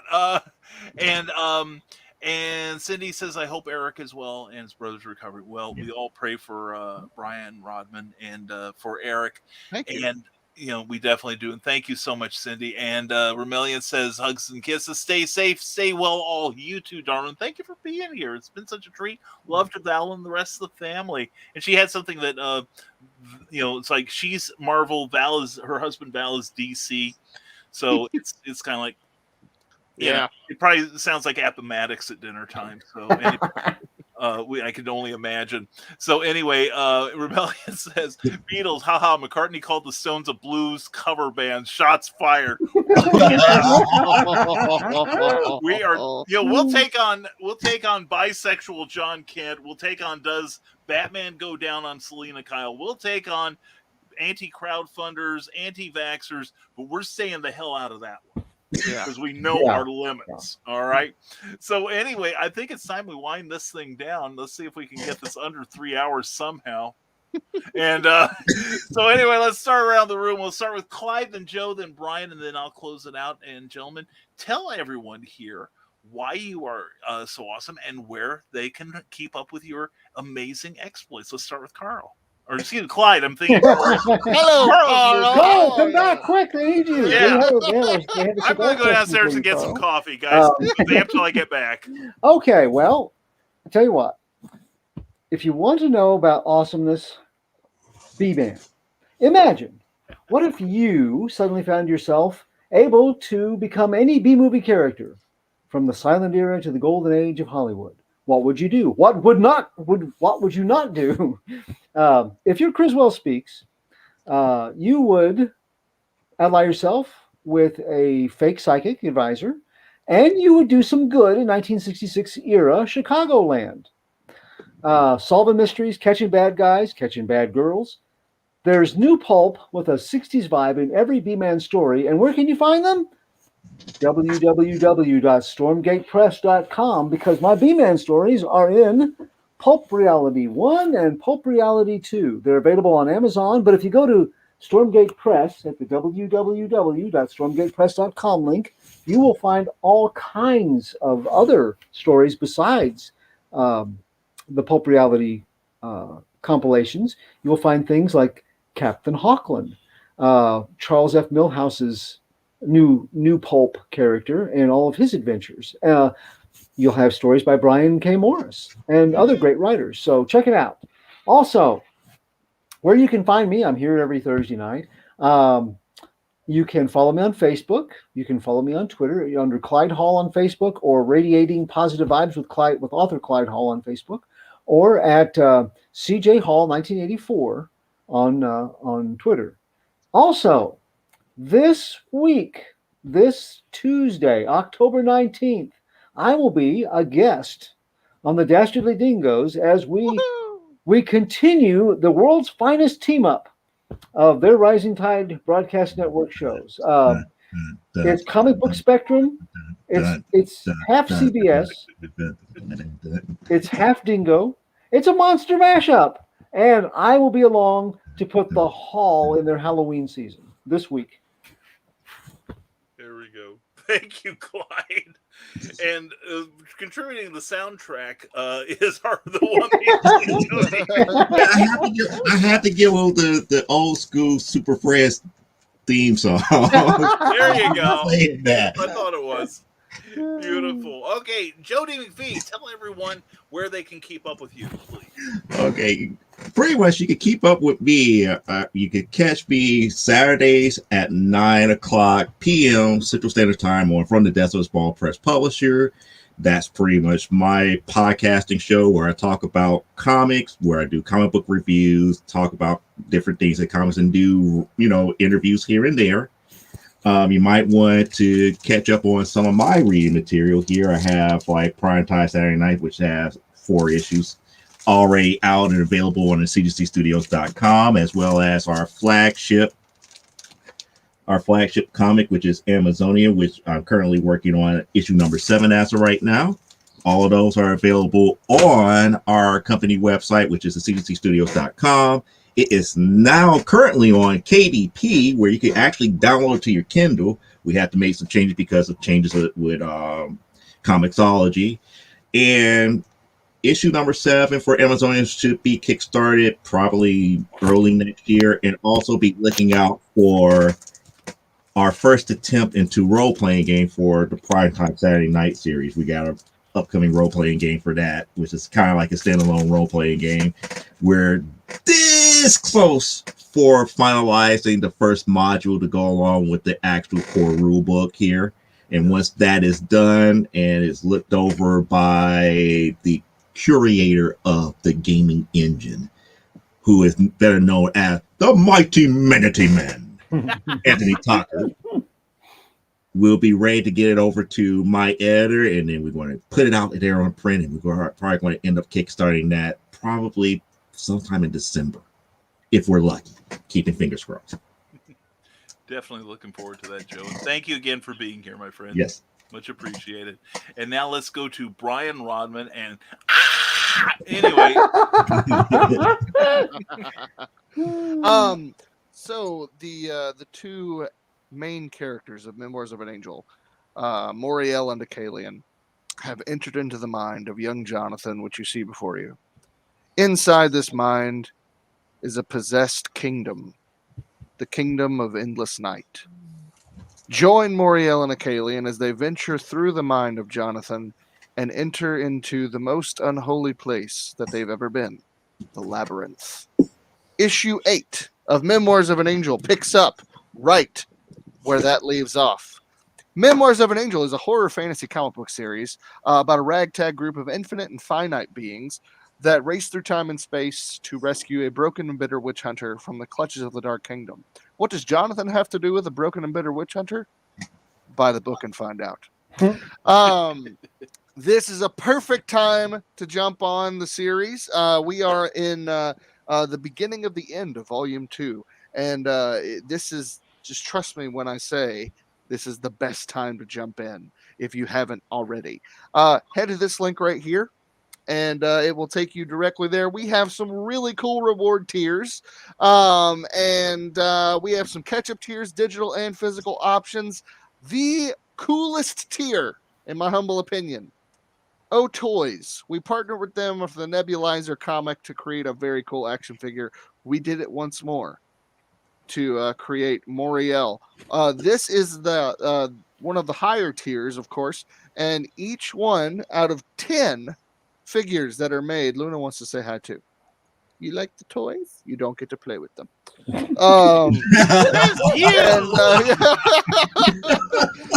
Every figure will be numbered and signed by me, it's a great series to write. It's a great series to dream up. I've been thinking this adventure up for 15 years, and I'll probably be telling it for the next 50, with all of the main stories and spinoffs, and I'm going to bring some friends along the way. So, other than that, you can find me at brianrodman.com. There you can find all my social media stuff every Tuesday night on the Rising Tide Network. You will find me on the Dastardly Dingoes podcast. This week we interviewed the Eric Hawkins. Last week we hung out with Brian talking about creativity and worldview. Next week, as you already heard, we are going to interview Clyde Hall and get the dirt on him. And then the following week, the great collaboration crossover event of Comic Book Spectrum and the Dastardly Dingoes. It's going to be epic. It's going to be fun. We're all going to hate on Chad, and it's going to be wonderful. If you don't understand that joke, watch the show, and you will in about 5 minutes. So thank you so much for letting me be here, Brian. This has been a blast. I am honored to be on the first ever 3-hour-long Comic Book Spectrum. Oh, thank you for helping make it so. Anyway, like I'm totally blameless in this, right? But anyway, no, thank you, Brian. Thank you, Clyde. And thank you so much, Joe. And thank you, Eric. We're hoping everything's turning out best for you. But yes, welcome to the first 3-hour episode of this show. And records are made to be broken, so stick with this program. You never know. Anyway, we want to say thank you to, we mentioned Patreon earlier. I want to say a great big thank you to my Patreon subscribers. Patreon is a monthly subscription service where you can directly support your favorite creators.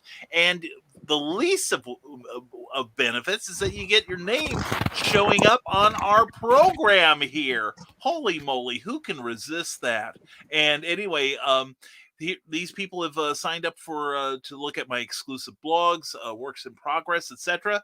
And if you want to see your name here, just check out www.patreon.com/Brian K. Morris.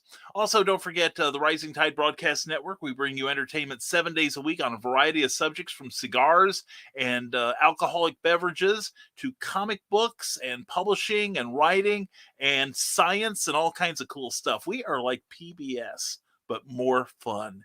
Anyway, please check us out. Tomorrow morning, I'll be back with another episode of Nevermind the Furthermore. And we look forward to seeing you on our Facebook page. So please give that a like if you would. Please go to risingtide.pub, where you can sign up for my free monthly newsletter. And my next appearance will be this Saturday and Sunday at DeadCon. Go to deadconventions.com. That's going to be at the Grand Wayne Center, 120 West Jefferson Boulevard in Fort Wayne, Indiana. It's going to be a 2-day affair, and among the great guest stars there are going to be Danny Trejo and Lita Ford of the Runaways. It's going to be a great, great affair, but mostly it's going to be me. Okay, forget those other people. It's me. But seriously, no, it's Cookie. She's coming along. But anyway, please come out and see us. Go to deadconventions.com for more information. And as always, thank you all for your great comments. And please, as always, like and share this episode. Please put it on your social media. And remember, we've got the challenge of 1,100 subscribers by the end of Halloween night. And then we will do a 12-hour Nevermind the Furthermore the following Friday. It's going to be a lot of fun. Also, don't forget our brand new show, BK Minute, every morning at 7 a.m. 1 minute's worth of me. That's more than most people can stand. And anyway, we look forward to your comments there. Please check it out sometime, okay? And also, we want to give a great big thanks to Plasma Fire Graphics. Plasma Fire Graphics, when the look of your book matters to you.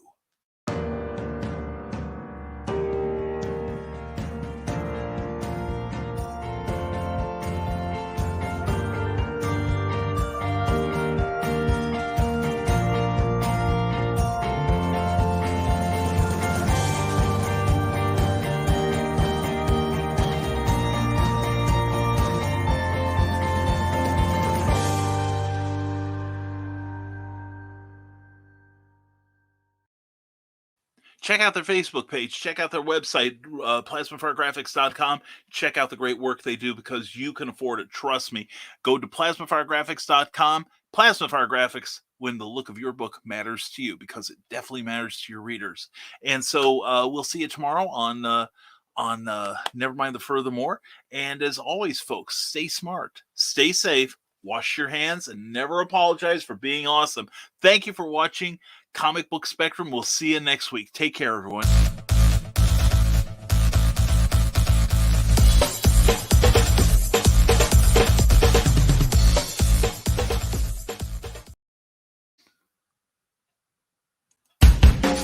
Thank you for watching Comic Book Spectrum, a Rising Tide Broadcast Network production. Please join us next week for another look at comics, past, present, and future. If you enjoyed this, please give the show a like and be sure to subscribe and share it with your friends. To receive our free monthly newsletter, go to www.risingtide.pub and be sure to give the Rising Tide Broadcast Network page on Facebook a like in order to receive news about upcoming shows, including Clever Title Pending, Stupid O'Clock, Clever as Hail, Comics Chaos and Sass, Tidbits and Scribbles, the Historical Fencing Guild, and Nevermind the Furthermore. See you next week.